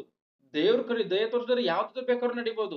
ದೇವರ ವಿಷಯದಲ್ಲಿ ಹೇಳ್ತಾರ. ಅಂದ್ರೆ ಮನುಷ್ಯನಿಗೆ ದೇವರು ಒಂದು ಸಮಯದಲ್ಲಿ ಅಧಿಕಾರವನ್ನ ಕೊಟ್ಟಿದ್ರಲ್ಲ, ಆ ಅಧಿಕಾರವನ್ನ ಇವತ್ತು ಯಾವ ಮನುಷ್ಯನಿಗೂ ಕೊಟ್ಟಿಲ್ಲ ಎನ್ನುವಂಥದ್ದೇ ನನ್ನ ಮಾತಿನ ಅರ್ಥ. ಅವನನ್ನು ಮಾತ್ರವಲ್ಲದೆ ನನಗೆ ದುಃಖದ ಮೇಲೆ ದುಃಖ ಬಾರದಂತೆ ನನ್ನನ್ನೂ ಕರುಣಿಸಿದನು. ಅಂದ್ರೆ ಈ ಎಪಫ್ರೋದೀತನಿಗೆ ಯಾವಾಗ ಹುಷಾರಿಲ್ದಂಗಾದಂತ ಸಮಯದಲ್ಲಿ ಆತನು ಆ ರೀತಿಗೆ ಕಷ್ಟ ಪಡ್ತಾ ಇದ್ನೋ, ಅವಾಗ ಪೌಲನಿಗೆ ದುಃಖ ಆಗಿದೆ. ಆಲೋಚನೆ ಮಾಡಿ, ದುಃಖ ಆಗಿದೆ. ಅಂದ್ರೆ ಆತನು ಯಾರ್ಯಾರಿಗೋ ಏನೇನೋ ಅದ್ಭುತಗಳನ್ನ ಮಾಡಿದಂತವನು ಈತನು ದುಃಖ ಆಗುವಂತ ಮಟ್ಟಿಗೆ ಬಾಧೆ ಪಟ್ಟರು ಕೂಡ ಆತನಿಗೆ ವಾಸಿ ಮಾಡಿಲ್ಲ. ಅಂದ್ರೆ ಇದ್ರ ಅರ್ಥ ಏನು? ವಾಸಿ ಮಾಡ್ದಲೇನೆ, ಸ್ವಸ್ಥತೆಯನ್ನ ಮಾಡ್ದಲೇ ದುಃಖ ಪಡ್ತಾ ಇದ್ದಾನೆ ಅಂದ್ರೆ ಇದ್ರ ಅರ್ಥ ಏನು? ಅಲ್ಲಿಗೆ ಆಲೇನೇನೆ ಆ ವರಗಳೇನುವಂಥದ್ದು ದೇವರು ತೆಗ್ದಾಕಿದ್ದಾನೆ. ಆಗಿನ ಕಾಲದಲ್ಲಿ. ಅಂದ್ರೆ ಒಂದು ಸಮಯದಲ್ಲಿ ಅದ್ಭುತಗಳನ್ನ ಮಾಡಿದಂತ ಪೌಲನೇ ಒಂದು ಸಮಯದಲ್ಲಿ ಮಾಡದೆ ಹೋಗಿದ್ದಾನೆ. ಅಂದ್ರೆ ಪೌಲನು ಮಾತ್ರ ಅಲ್ಲ, ಸ್ವಸ್ಥತೆ ವರಗಳನ್ನ ಹೊಂದಿಕೊಂಡಂತವರು, ಅನ್ಯ ಭಾಷೆಗಳನ್ನ ಮಾತನಾಡಿದಂತವ್ರು ಎಲ್ಲರದು ಕೂಡ ನಿಂತೋಗಿದೆ. ಕಂಪ್ಲೀಟ್ ಆಗಿ ನಿಂತೋಗಿದೆ ಅನ್ನೋದು ಬೈಬಲ್ ತಿಳಿಸುತ್ತೆ. ಅವನನ್ನು ಮಾತ್ರವಲ್ಲದೆ ನನಗೆ ದುಃಖದ ಮೇಲೆ ದುಃಖ ಬಾರದಂತೆ ನನ್ನನ್ನು ಕರುಣಿಸಿದನು ಅಂತ ಹೇಳಿ ಖಚಿತವಾಗಿ ಇಲ್ಲಿ ಪೌಲನು ಮಾತನಾಡುವಂತ ಮಾತು ಇಲ್ಲಿ ಅರ್ಥವಾಗುತ್ತೆ. ಯಾಕೆಂದ್ರೆ ಇಬ್ರು ಈ ಆಪ್ತರಾಗಿದ್ದಂತ ಸಮಯದಲ್ಲಿ ಮಾಡಕ್ ಆಗಿಲ್ವಲ್ಲ ಅಂದ್ರೆ ಏನರ್ಥ? ವರಗಳೇನುವಂಥದ್ದು ದೇವರು ನಿಲ್ಲಿಸಿದ್ದಾನೆ ಎನ್ನುವಂಥದ್ದನ್ನ ಚೆನ್ನಾಗಿ ನಾವಿಲ್ಲಿ ಅರ್ಥ ಮಾಡಿಕೊಂಡು ಈ ವಾಕ್ಯವನ್ನ ಅರ್ಥ ಮಾಡಿಕೊಳ್ಬೇಕು. 1ನೇ ಶತಮಾನದಲ್ಲಿ ಇದ್ದಾಗಲೇ ವಾಕ್ಯ ಆ ಒಂದು ವರಗಳು ಎನ್ನುವಂಥದ್ದು ನಿಂತು ಹೋಗಿರುವಂಥದ್ದು ಬೈಬಲ್ ಅಲ್ಲಿ ಕಾಣುತ್ತೆ ಅಂದ್ರೆ 21ನೇ ಶತಮಾನದಲ್ಲಿ ಇದ್ದಂಥವ್ರಿಗೆ ಯಾವ ರೀತಿಯಾಗಿ ಸ್ವಸ್ಥತೆ ವರಗಳು ಬರುತ್ತೆ ಆಲೋಚನೆ ಮಾಡಿ. ಇವೆಲ್ಲ ಮಾಡುವಂಥದ್ದು ಮಾಯೆ ಎಂಬುದಾಗಿ ಖಚಿತವಾಗಿ ಬೈಬಲ್ ಇಂದ ನಾವು ಅರ್ಥ ಮಾಡಿಕೊಳ್ಬೇಕು. ಮತ್ತೆ ಈ ಈ ಒಂದು ಸ್ವಸ್ಥತೆಯ ವಿಷಯದಲ್ಲಿ ಯಾಕೆ ಅವರು ಧೈರ್ಯವಾಗಿ ನಿನಗೆ ಕಣ್ಣೇ ಬರುತ್ತೆ ಕಾಲೇ ಬರುತ್ತೆ ಇದನ್ನ ಹೇಳಲ್ಲ ಅಂದ್ರೆ ಚಾಲೆಂಜಿಂಗ್ ಆಗಿ ಸ್ವಸ್ಥತೆ ಸಭೆಗಳನ್ನ ಇಟ್ಟು ಚಾಲೆಂಜ್ ಆಗಿ ನಾವು ಸ್ವಸ್ಥತೆಗಳನ್ನ ಮಾಡೇ ಮಾಡ್ತೀವಿ ಎಂಬುದಾಗಿ ಇವತ್ತು ಯಾರು ಕೂಡ ಏನಕ್ಕೆ ಪ್ರಕಟ ಮಾಡಲ್ಲ ಅಂದ್ರೆ ಆ ವರಗಳು ನಿಂತು ಹೋಗಿರುವಂತ ಕಾರಣ. ಅವ್ರಿಗೂ ಸ್ಪಷ್ಟವಾಗಿ ಗೊತ್ತಿದೆ ಇದು ನಡೆಯಲ್ಲ ಎನ್ನುವಂತ ವಿಚಾರ. ನಡೆಯಲ್ಲ ಎನ್ನುವಂತ ವಿಚಾರ ಖಚಿತವಾಗಿ ಗೊತ್ತಿದೆ. ಇನ್ನ ಕೆಲವರಿಗೆ ನಡೀತತೆ ಎನ್ನುವಂಥದ್ದು ಹೊಂದ್ಕೊಂಡಿದ್ರು ಕೂಡ ಏನೋ ಒಂದು ಬಹಳ ಶಕ್ತಿಯನ್ನು ಹೊಂದ್ಕೋಬೇಕು ಎಂಬುದಾಗಿ ಈ ರೀತಿಯಾಗಿ ಏನೋ ಒಂದು ಅನುಮಾನಗಳಲ್ಲಿ ಇದ್ದಾರೆ ಬಿಟ್ರೆ ಸ್ಪಷ್ಟವಾಗಿ ಒಂದನ್ನ ಅರ್ಥ ಮಾಡಿಕೊಳ್ಬೇಕು. ಚಾಲೆಂಜ್ ನಾವು ಸ್ವಸ್ಥತೆಯನ್ನ ಮಾಡೇ ಮಾಡ್ತೀವಿ ಅಂದ್ರೆ ಚಾಲೆಂಜ್ ನಾವು ಕಣ್ಣನ್ನ ಕೊಟ್ಟೆ ಕೊಡ್ತೀವಿ ಕಾಲನ್ನ ಕೊಟ್ಟೆ ಕೊಡ್ತೀವಿ ಅಂತ ಹೇಳಿ ಯಾಕೆ ಯಾವ ಬೋಧಕರು ಕೂಡ ಇವತ್ತು ಈ ಸಭೆಗಳನ್ನ ಏರ್ಪಾಟ್ ಮಾಡಿ ಆ ರೀತಿಯಾಗಿ ಚಾಲೆಂಜ್ ಮಾಡಲ್ಲ ಅಂದ್ರೆ ಅದು ನಿಂತೋಗಿರುವಂತ ಕಾರಣವೇ ಎನ್ನುವಂಥದ್ದನ್ನ ಖಚಿತವಾಗಿ ಅರ್ಥ ಮಾಡಿಕೊಳ್ಬೇಕು. ಅಂದ್ರೆ ದೇವರ ನಿಜವಾದಂತ ಶಕ್ತಿಯನ್ನ ಇಂದು ಹಾಳು ಮಾಡ್ತಾ ಇದಾರ ಅಂತ ನೋಡುವಾಗ ಇವರೆಲ್ಲರೂ ಈ ರೀತಿಯಾಗಿ ದೇವರ ನಾಮಕ್ಕೆ ದೂಷಣೆ ಆಗುವಂತ ರೀತಿಯಲ್ಲಿ ನಡ್ಕಂತ ಇದ್ದಾರೆ ಎನ್ನುವಂಥದ್ದನ್ನ ನಾವಿಲ್ಲಿ ಆ ಬಹಳವಾಗಿ ಗೊತ್ತಾಗುತ್ತೆ ಇವರ ಕ್ರಿಯೆಗಳ ಮೂಲಕವಾಗಿ. ಈ ಒಂದು ವೇಳೆ ವರಗಳು ಎನ್ನುವಂಥದ್ದು ಇದ್ರೆ ಅವ್ರು ಯಾವ ರೀತಿಯಾಗಿ ರುಜುಪಡಿಸ್ಕೊಳ್ಬೇಕೋ ಯೇಸು ಕ್ರಿಸ್ತನ ಮಾತಿನ ಆಧಾರದ ಮೇಲೆ ಏನು ನಡಿಬೇಕೋ ಮಾರ್ಕನ ಬರೆದ ಸುವಾರ್ತೆ 16ನೇ ಅಧ್ಯಾಯ 17ನೇ ವಚನ 18ನೇ ವಚನವನ್ನು ಗಮನಿಸಿ. ಮಾರ್ಕನ ಬರೆದ ಸುವಾರ್ತೆ 16ನೇ ಅಧ್ಯಾಯ 17ನೇ ವಚನ 18ನೇ ವಚನ. ಇದಲ್ಲದೆ ನಂಬುವವರಿಂದ ಈ ಸೂಚಕ ಕಾರ್ಯಗಳು ಉಂಟಾಗುವವು. ನನ್ನ ಹೆಸರನ್ನು ಹೇಳಿ ದೆವ್ವಗಳನ್ನು ಬಿಡಿಸುವರು, ಹೊಸ ಭಾಷೆಗಳಿಂದ ಮಾತಾಡುವರು, ಹಾವುಗಳನ್ನು ಎತ್ತುವರು, ವಿಷ ಪದಾರ್ಥವನ್ನೇನಾದರೂ ಕುಡಿದರೂ ಅವರಿಗೆ ಯಾವ ಕೇಡೂ ಆಗುವುದಿಲ್ಲ. ಅವರು ರೋಗಿಗಳ ಮೇಲೆ ಕೈ ಇಟ್ಟರೆ ಅವರಿಗೆ ಗುಣವಾಗುವುದು ಎಂದು ಹೇಳಿದನು. ಇಲ್ಲಿ ಗಮನಿಸಿ. ಈ ಮಾರ್ಕನ ಬರೆದ ಸುವಾರ್ತೆ 16ನೇ ಅಧ್ಯಾಯ 15 16ನೇ ವಚನಗಳಲ್ಲಿ ಯೇಸು ಕ್ರಿಸ್ತನು ನೀವು ಜಗತ್ತಿಗೆಲ್ಲ ಹೋಗಿ ಸರ್ವಲೋಕಕ್ಕೂ ಸುವಾರ್ತೆಯನ್ನ ಸಾರಿ ನಂಬಿ ದೀಕ್ಷಾಸ್ನಾನ ಮಾಡಿಸಿಕೊಳ್ಳುವ ರಕ್ಷಣೆ ಹೊಂದುತ್ತಾನೆ, ನಂಬದೆ ಹೋಗುವನು ದಂಡನೆಗೆ ಗುರಿ ಆಗ್ತಾನೆ. ಇದಲ್ಲದೆ 17ನೇ ವಚನ ಗಮನಿಸಿ. ಇದಲ್ಲದೆ ನಂಬುವವರಿಂದ ಈ ಸೂಚಕ ಕಾರ್ಯಗಳು ಉಂಟಾಗುವು. ನಂಬುದ್ರೆ ಸೂಚಕ ಕಾರ್ಯಗಳಾಗುತ್ತೆ ಎಂಬುದಾಗಿ ಇಲ್ಲಿ ಯೇಸು ಕ್ರಿಸ್ತನು ಹೇಳುವಂತ ಮಾತನ್ನ ಗಮನಿಸಬೇಕು. ಈ ಮಾತನ್ನ ನೋಡಿ ಏನ್ ಅಂದ್ಕಂತೀವಿ ಅಂತಂದ್ರೆ ನಂಬ್ಬಿಟ್ರೆ ಸಾಕು ಇದಾಗೋಗ್ಬಿಡ್ತತೆ ಅಂತ ಹೇಳಿ ನಾವ್ ಅಂದ್ಕಂತೀವಿ. ಅಂದ್ರೆ ಇವತ್ತಿಗೂ ಕೂಡ ನಾವ್ ಯೇಸು ಕ್ರಿಸ್ತನ ನಂಬ್ತಾ ಇದೀವಲ್ಲ, ಹಂಗಾದ್ರೆ ಇವತ್ತಿಗೂ ನಡೀತತೆ ಎನ್ನುವಂಥದ್ದೇ ನಮ್ಮ ಆಲೋಚನೆ. ಯೇಸು ಕ್ರಿಸ್ತನು ಒಂದು ಸಮಯದಲ್ಲಿ ಒಂದು ಮಾತನ್ನ ಹೇಳ್ತಾನೆ, ನಿಮಗೆ ಸಾಸಿವೆ ಕಾಳಿನಷ್ಟು ನಂಬಿಕೆ ಇದ್ರೆ ಸಾಕು, ನೀವು ಈ ಮರಕ್ಕೆ ನೀನು ಕಿತ್ಕೊಂಡೋಗಿ ಸಮುದ್ರದಲ್ಲಿ ನಾಟಕ ಅಂತ ಹೇಳಿದ್ರು ಕೂಡ ಅದಾಗುತ್ತೆ ಎಂಬುದಾಗಿ ಹೇಳ್ತಾನೆ. ಮತ್ತೆ ಈ ಬೆಟ್ಟಕ್ಕೆ ನೀನ್ ಇಲ್ಲಿಂದ ಅಲ್ಲಿ ಹೋಗು ಅಂತ ಹೇಳಿದ್ರು ಕೂಡ ಅದಾಗುತ್ತೆ ಎಂಬುದಾಗಿ ಒಂದು ಸಮಯದಲ್ಲಿ ಆತನ ಬಾಯಿಂದ ಬಂದಿರುವಂತ ಮಾತಿದು. ಇದನ್ನ ಚೆನ್ನಾಗಿ ನೀವು ಇಲ್ಲಿ ಗಮನಿಸ್ಬೇಕು. ಅಂದ್ರೆ ಆ ರೀತಿಯಾದಂತ ನಂಬಿಕೆಯನ್ನು ಇಟ್ಕೊಂಡು ಆ ರೀತಿಯಾಗಿ ಯೇಸು ಕ್ರಿಸ್ತನ್ ಹೇಳಿದಂತ ರೀತಿಯಲ್ಲಿ 1ನೇ ಶತಮಾನದಲ್ಲಿ ಆ ವರಗಳಿದ್ದಂತ ಕಾಲದಲ್ಲಿ ಮಾಡಿದ್ರೆ ಅದು ಆಗ್ತಾ ಇತ್ತಂದ್ರೆ ಖಚಿತವಾಗಿ ಹಾಗೆ ಆಗ್ತಾ ಇತ್ತು. ಯಾಕೆಂದ್ರೆ ಯೇಸು ಕ್ರಿಸ್ತನ್ ಸಮುದ್ರದ ಮೇಲೆ ನಡೆದು ಬಂದವನು, ಇದು ಸಾಮಾನ್ಯ ಅಲ್ಲ. ಯೇಸು ಕ್ರಿಸ್ತನು ಮಹತ್ ಕಾರ್ಯಗಳನ್ನ ಮಾಡಿದಾನೆ, ಇದು ಸಾಮಾನ್ಯ ಅಲ್ಲ. 5 ರೊಟ್ಟಿ 2 ಮೀನುಗಳಿಂದನೇನೆ ಆ 5,000 ಜನಗಳಿಗೇನೆ ಹೆಚ್ಚಿನದಾಗಿ ಊಟವನ್ನ ಕೊಟ್ಟಿದ್ದಾನೆ, ಇದು ಸಾಮಾನ್ಯ ಅಲ್ಲ. ಯೇಸು ಕ್ರಿಸ್ತನ್ ಮಾಡಿರುವಂತ ಯಾವ ಬೋಧನೆಗಳಾಗಿರ್ಬೋದು ಕಾರ್ಯಗಳಾಗಿರ್ಬೋದು ಯಾವ ಕೂಡ ಸಾಮಾನ್ಯವಾದಂತಹ ಸಂಗತಿಗಳು ಅಲ್ಲವೇ ಅಲ್ಲ. ಇದನ್ನ ಚೆನ್ನಾಗಿ ಗಮನಿಸ್ಬೇಕು. ಆದ್ರೆ ಇವತ್ತಿನ ಕಾಲಕ್ಕೆ ಒಂದ್ ವೇಳೆ ನಾವು ಬೆಟ್ಟ ಕಿತ್ಕೊಂಡು ಹೋಗಿ ಬೀಳ್ತತ ಅಂತ ಹೇಳಿ ನೋಡಿದ್ರೆ ಯಾವುದೇ ಕಾರಣಕ್ಕೂ ಅದು ಆಗದೇ ಇರುವಂತ ಮಾತು. ನಾವು ಎಂತ ಬೋಧನೆಗಳನ್ನ ನಾವು ಕೇಳಿ ಬೆಳೆದಿದ್ದೀವಿ ಅಂದ್ರೆ ಒಂದು ಸಮಯದಲ್ಲಿ ನಾನು ಒಬ್ಬ ಸೇವಕನ ಹೇಳ್ತಿರುವಂತ ಮಾತು, ಒಂದು ಬೆಟ್ಟಕ್ಕೆ ನಾನು ಕಿತ್ಕೊಂಡು ಹೋಗು ಅಂತ ಹೇಳ್ದೆ, ಆದ್ರ ದೃಢವಾದಂತ ನಂಬಿಕೆ ಇಲ್ಲ ನನಗೆ, ಅದಕ್ಕೋಸ್ಕರವೇ ಕಿತ್ಕೊಂಡು ಹೋಗಿಲ್ಲ. ನಾನು ಮತ್ತೆ ಆ ಜಾಗದಲ್ಲಿ ಹೋಗುವಾಗ ಆ ಬೆಟ್ಟ ಅಲ್ಲೇ ಇತ್ತು ಅಂತ ಹೇಳಿ ಈ ರೀತಿಯಾಗಿ ಶತಮೂರ್ಖನ ರೀತಿಯಲ್ಲಿ ಮಾತನಾಡುವಂತ ಮಾತುಗಳನ್ನ ನಾವೆಲ್ಲರೂ ಕೂಡ ಕೇಳ್ಪಟ್ಟಿದ್ವಿ. ಇಲ್ಲಿ ನೀವು ಜಗತ್ತಿಗೆಲ್ಲ ಹೋಗಿ ಸರ್ವಲೋಕಕ್ಕೆ ಸುವಾರ್ತೆಯನ್ನ ಸಾರಿ ಎಂಬುದಾಗಿ ಅಪೊಸ್ತಲರಿಗೆ ಹೇಳ್ತಾ ಇದ್ದಾನೆ. ಅಪೊಸ್ತಲರಿಗೆ ಈ ಒಂದು ಅಧಿಕಾರವನ್ನ ಕೊಡ್ತಾ ಇದ್ದಾನೆ. ಅಂದ್ರೆ ನಂಬುವವರಿಂದ ಈ ಸೂಚಕ ಕಾರ್ಯಗಳು ಉಂಟಾಗುವವು. ಅಂದ್ರೆ ಯಾರೇ ನಂಬುದ್ರು ಕೂಡ ಯೇಸು ಕ್ರಿಸ್ತನನ್ನು ಯಾರೇ ನಂಬುದ್ರು ಕೂಡ ಅದ್ಭುತಗಳನ್ನ ಸ್ವಸ್ಥತೆಗಳನ್ನ ಮಾಡ್ತಾರೆ ಎನ್ನುವಂಥದ್ದು ಮಾತ್ರ ಸುಳ್ಳು. ಈ ಮಾತಿನ ಪ್ರಕಾರವೂ ಕೂಡ. ಯಾಕಂದ್ರೆ ನಿಮ್ ಮುಂದೆ ಹೇಳ್ತೀನಿ ಅದ್ಭುತಗಳನ್ನ ಯಾರ್ಯಾರು ಮಾಡಿದ್ದಾರೆ ಅಂತನ. ನಂಬಿದಂತವ್ರು ಎಲ್ಲರೂ ಮಾಡಿದಾರ ಇಲ್ವಾ ಎನ್ನುವಂಥದ್ದನ್ನ ತಿಳಿಸ್ತೀನಿ. ಇಲ್ಲಿ ಇದಲ್ಲದೆ ನಂಬುವವರಿಂದ ಈ ಸೂಚಕ ಕಾರ್ಯಗಳು ಉಂಟಾಗುವವು ಅಂತ ಅಂದ್ರೆ ಇದರರ್ಥ ಏನು ಅಂತ ಹೇಳಿ ನೋಡ್ಬೇಕಾ, ಅಪೊಸ್ತಲರಿಗೆ ಮಾತ್ರವೇ ಈ ಅಧಿಕಾರವನ್ನ ಕೊಡ್ತಿರುವಂತದ್ದು. ಇದನ್ನ ಚೆನ್ನಾಗಿ ಗಮನಿಸ್ಬೇಕು. ಇದಲ್ಲದೆ ನಂಬುವವರಿಂದ ಈ ಸೂಚಕ ಕಾರ್ಯಗಳು ಉಂಟಾಗುವ, ನನ್ನ ಹೆಸರನ್ನು ಹೇಳಿ ದೆವ್ವಗಳನ್ನ ಬಿಡಿಸುವರು, ಹೊಸ ಭಾಷೆಗಳಿಂದ ಮಾತಾಡುವರು, ಹಾವುಗಳನ್ನು ಎತ್ತುವರು, ವಿಷ ಪದಾರ್ಥವನ್ನೇನಾದರೂ ಕುಡಿದರೂ ಅವರಿಗೆ ಯಾವ ಕೇಡು ಆಗುವುದಿಲ್ಲ, ಅವರು ರೋಗಿಗಳ ಮೇಲೆ ಕೈಯಿಟ್ಟರೆ ಅವರಿಗೆ ಗುಣವಾಗುವುದು ಎಂದು ಹೇಳಿದನು. ಅಂದ್ರೆ ಈ ಎಲ್ಲಾ ಲಕ್ಷಣಗಳು ಅಪೋಸ್ತಲರಲ್ಲಿ ನೆರವೇರಿದೆ ಅಂತ ನೋಡುವಾಗ ಅಪೋಸ್ತಲರಲ್ಲಿ ಮಾತ್ರವೇ ನೆರವೇರಿದೆ. ಇದನ್ನ ನೀವು ಚೆನ್ನಾಗಿ ಇಲ್ಲಿ ಅರ್ಥ ಮಾಡಿಕೊಳ್ಬೇಕು. ಯಾವ ರೀತಿಯಾಗಿ ಹೊಸ ಭಾಷೆಗಳ ಅನ್ಯ ಭಾಷೆಗಳನ್ನ ಮಾತನಾಡಿದಾರ, ಅಪೊಸ್ತಲರ ಕೃತ್ಯಗಳ 2ನೇ ಅಧ್ಯಾಯದಲ್ಲಿ ಮಾತನಾಡಿದ್ದಾರೆ. ದೆವ್ವಗಳನ್ನ ಬಿಡಿಸಿದ್ದಾರೆ, ಹಾವುಗಳನ್ನ ಎತ್ತಿದಾರ. ಪೌಲನಿಗೆ ಒಂದು ಸಮಯದಲ್ಲಿ ಅವನ ಕೈಗೆ ಕಾವು ಕಚ್ಕಂತಂತೆ, ಅವನ ಅದನ್ನ ಚಾಡ್ಸದಂತೆ. ಆ ಜಂತು ಅವನ ಕೈಗೆ ಕಚ್ಕೊಂಡು ಕಡಿದಾಗ ಆತನು ಸತ್ತಿಲ್ಲ, ಅವನಿಗೆ ಅದು ಯಾವ ಕೇಡು ತಾಕಿಲ್ಲ. ಇದನ್ನ ನೀವು ಚೆನ್ನಾಗಿ ಗಮನಿಸಬೇಕು. ಅಂದ್ರೆ ಇವೆಲ್ಲ ರೋಗಿಗಳ ಮೇಲೆ ಕೈ ಇಟ್ಟ ವಾಸಿಯಾಗಿದೆ ಅಂತ ನೋಡುವಾಗ ಇವೆಲ್ಲವೂ ನಡೆದಿದೆ. ಅಂದ್ರೆ ಈ ಅಪೊಸ್ತಲನ ಹೊರತಾಗಿ ಬೇರೆ ಯಾರಲ್ಲೂ ಇದು ನಡೆದಿದೆ ಅಂತ ನೋಡಿದ್ರೆ ಯಾರಲ್ಲೂ ಕೂಡ ನಡೆದಿಲ್ಲ. ಇಂತಿಂತ ಸ್ವಸ್ಥತೆಗಳನ್ನ ಅದ್ಭುತಗಳನ್ನ ಮಾಡಿದಂತವರೆಲ್ಲರೂ ಕೂಡ ಒಂದು ಸಮಯದಲ್ಲಿ ಶಕ್ತಿಯನ್ನು ಕಳೆದುಕೊಂಡವ್ರೆ ಎನ್ನುವಂಥದ್ದನ್ನ ನೀವು ಖಚಿತವಾಗಿ ಇಲ್ಲಿ ಅರ್ಥ ಮಾಡಿಕೊಳ್ಬೇಕು. ಆದ್ರೆ ಇವತ್ತಿನ ಬೋಧಕರು ಒಂದು ವೇಳೆ ಈ ಕಾರ್ಯಗಳನ್ನ ಮಾಡ್ತಾರ ಅಂದ್ರೆ ಖಚಿತವಾಗಿ ಮಾಡಲ್ಲ. ಇವತ್ತು ವಿಷ ಪದಾರ್ಥವನ್ನ ಕೊಟ್ಟು ಕುಡಿದ್ರಿ ಅಂತಂದ್ರೆ ಅವರೇ ಭಯ ಪಡ್ತಾರೆ.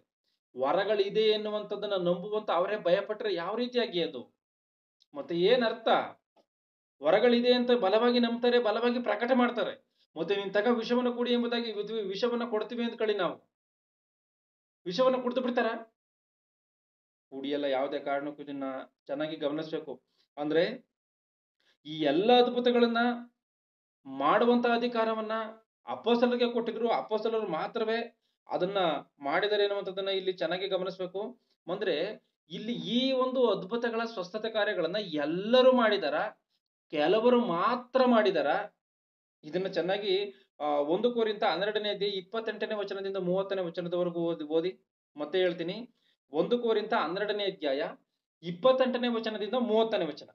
ದೇವರು ತನ್ನ ಸಭೆಯಲ್ಲಿ ಮೊದಲನೇದಾಗಿ ಅಪೊಸ್ತಲರನ್ನು, ಎರಡನೇದಾಗಿ ಪ್ರವಾದಿಗಳನ್ನು, ಮೂರನೇದಾಗಿ ಉಪದೇಶಕರನ್ನು ಇಟ್ಟಿದ್ದಾನೆ. ಆಮೇಲೆ ಮಹತ್ಕಾರ್ಯ ಮಾಡುವ ಶಕ್ತಿಯನ್ನು, ನಾನಾ ರೋಗಗಳನ್ನು ವಾಸಿ ಮಾಡುವ ವರವನ್ನು, ಪರಸಹಾಯ ಮಾಡುವ ಗುಣವನ್ನು, ಕಾರ್ಯಗಳನ್ನು ನಿರ್ವಹಿಸುವ ಜ್ಞಾನವನ್ನು, ವಿವಿಧ ವಾಣಿಗಳನ್ನಾಡುವ ವರವನ್ನು ಅವರವರಿಗೆ ಕೊಟ್ಟಿದ್ದಾನೆ.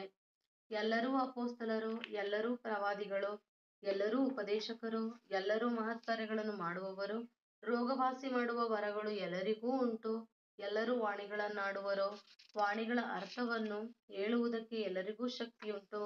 ಇವುಗಳಲ್ಲಿ ಶ್ರೇಷ್ಠ ವರಗಳನ್ನು ಆಸಕ್ತಿಯಿಂದ ಅಪೇಕ್ಷಿಸಿರಿ. ಇನ್ನು ಉತ್ಕೃಷ್ಟವಾದ ಸಾಕು ನೋಡಿ. ಇಲ್ಲಿ 1 ಕೊರಿಂಥ 12:28 ದೇವರು ತನ್ನ ಸಭೆಯಲ್ಲಿ ಮೊದಲನೇದಾಗಿ ಅಪೊಸ್ತಲರನ್ನ, ಅಂದ್ರೆ ಸಭೆಯ ವಿಷಯದಲ್ಲಿ ದೇವರು ಮಾತನಾಡ್ತಾ ಇದ್ದಾನೆ. ಯಾರ್ಯಾರಿಗೆ ಏನ ವರಗಳನ್ನ ಅಧಿಕಾರಗಳನ್ನ ಕೊಟ್ಟಿದ್ದಾನೋ, ದೇವರು ತನ್ನ ಸಭೆಯಲ್ಲಿ ಮೊದಲನೇದಾಗಿ ಅಪೊಸ್ತಲರನ್ನ, ಎರಡನೇದಾಗಿ ಪ್ರವಾದಿಗಳನ್ನ, ಮೂರನೇದಾಗಿ ಉಪದೇಶಕರನ್ನ ಇಟ್ಟಿದ್ದಾನೆ.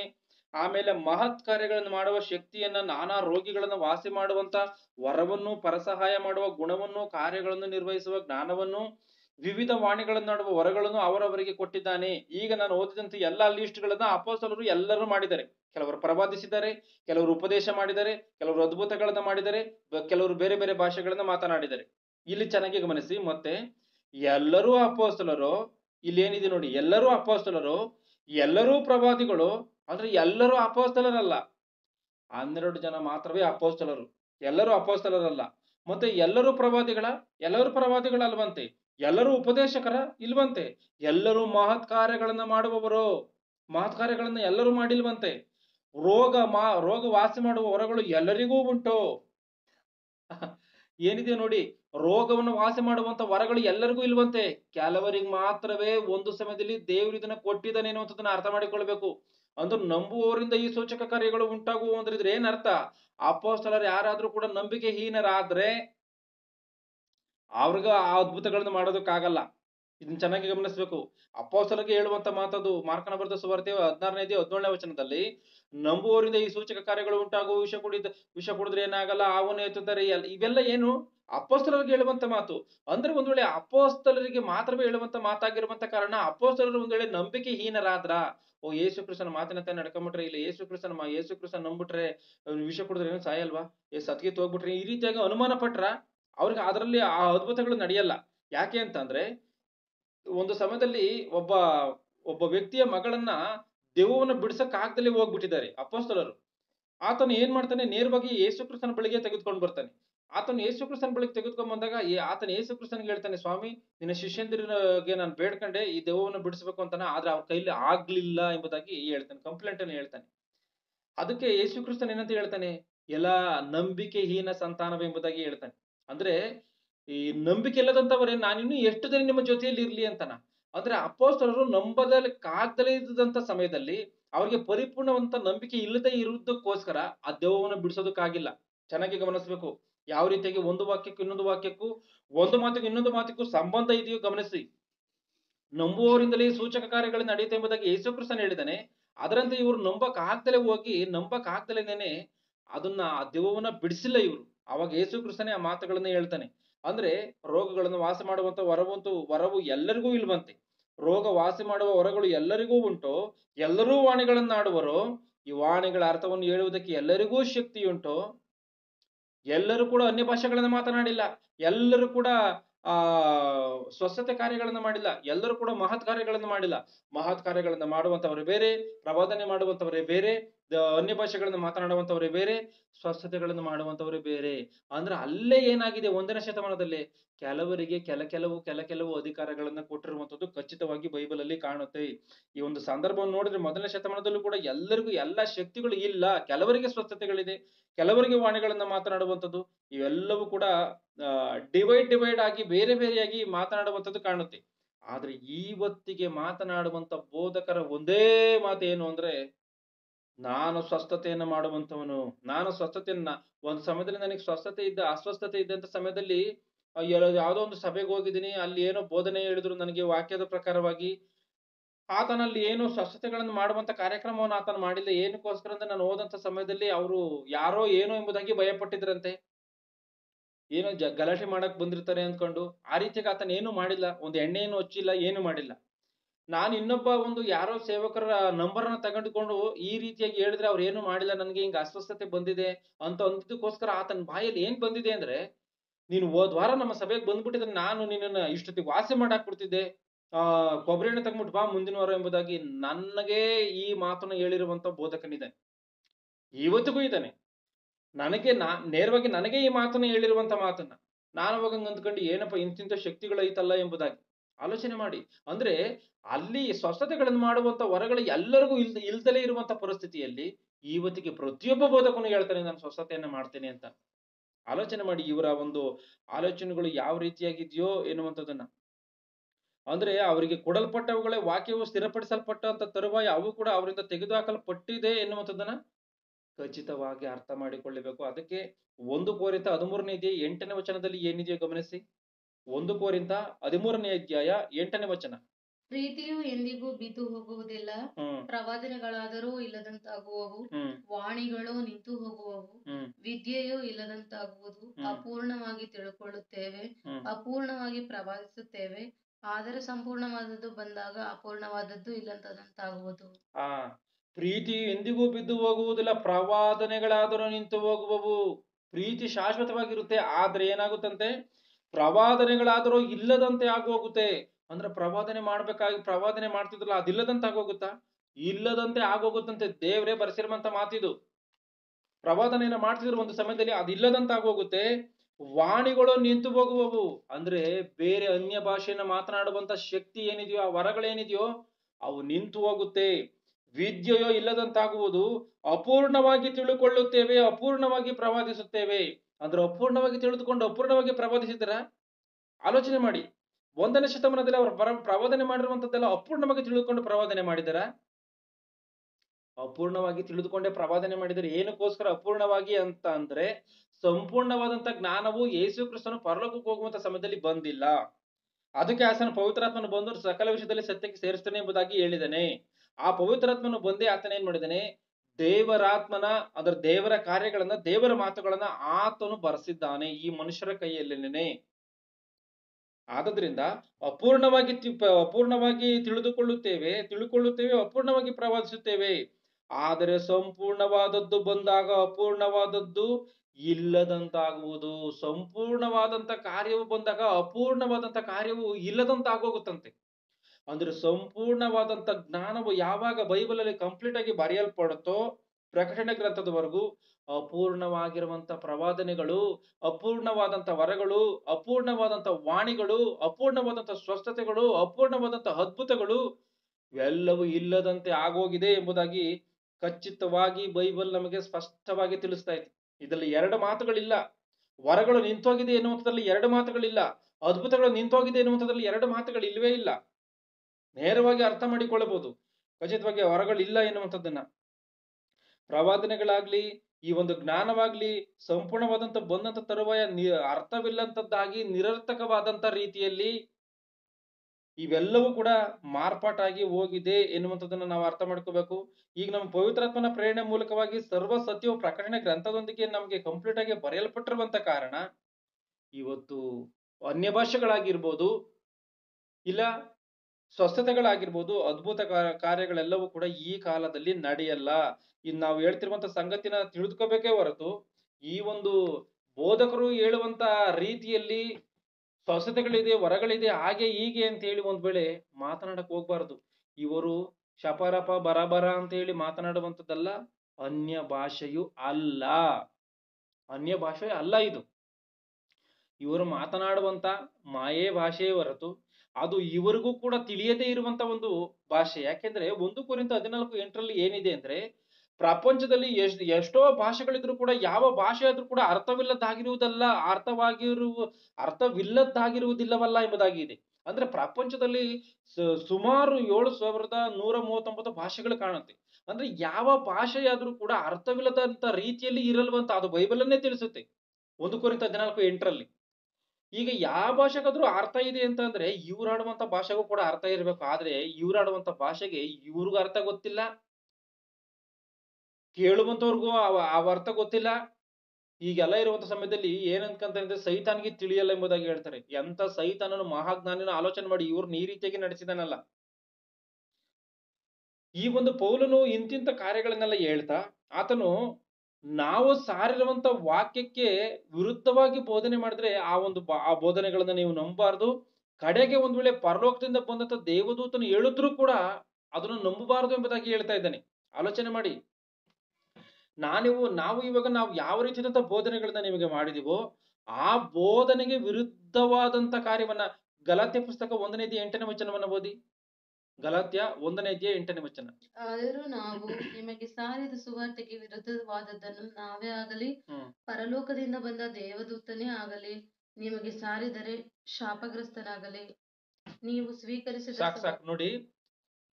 ನಾವು ನಿಮಗೆ ಸಾರಿದ ಸುವಾರ್ತೆಗೆ ವಿರುದ್ಧವಾದದ್ದನ್ನ ನಾವೇ ಆಗ್ಲಿ ಅಂದ್ರೆ ಪೌಲನೊಂದು ಸಮಯದಲ್ಲಿ ಏನ್ ಸುವಾರ್ತೆಯನ್ನ ಸಾರಿದನೋ ಆ ಸುವಾರ್ತೆ ವಿಷಯದಲ್ಲಿ ಹೇಳ್ತಾ ಇದ್ದೇನೆ. ನಾವೇನ್ ನಿಮಗೆ ಸುವಾರ್ತೆಯನ್ನ ಸಾರಿದೀವೋ, ದೇವರಾತ್ಮನ ಪ್ರೇರಣೆಯಿಂದ ಏನ್ ಸುವಾರ್ತೆಯನ್ನ ಸಾರಿದೀವೋ ಆ ಸುವಾರ್ತೆಗೆ ವಿರುದ್ಧವಾದಂತ ಕಾರ್ಯವನ್ನ ನಾವೇ ಆಗ್ಲಿ ಒಂದ್ ವೇಳೆ ಮತ್ತೆ ಬಂದ್ಬಿಟ್ಟು ನಾವು ಏನೋ ತಪ್ಪು ಬೋಧನೆಯನ್ನ ಮಾಡ್ಬಿಟ್ಟಿದೀವಿ, ಇದು ಸರಿಯಾದಂತ ಬೋಧನೆ ಅಂತ ಹೇಳಿ ಆ ವಾಕ್ಯಕ್ಕೆ ವಿರುದ್ಧವಾಗಿ, ಆ ಬೋಧನೆಗೆ ವಿರುದ್ಧವಾಗಿ, ಆ ಮಾತುಗಳಿಗೆ ವಿರುದ್ಧವಾಗಿ ನಾವೇನೋ ಒಂದ್ ವೇಳೆ ಹೇಳ್ದೋ ಒಂದು ಕಳಿ, ನಾವ್ ಹೇಳಿದ್ರು ನೀವು ಕೇಳಂಗಿಲ್ಲ.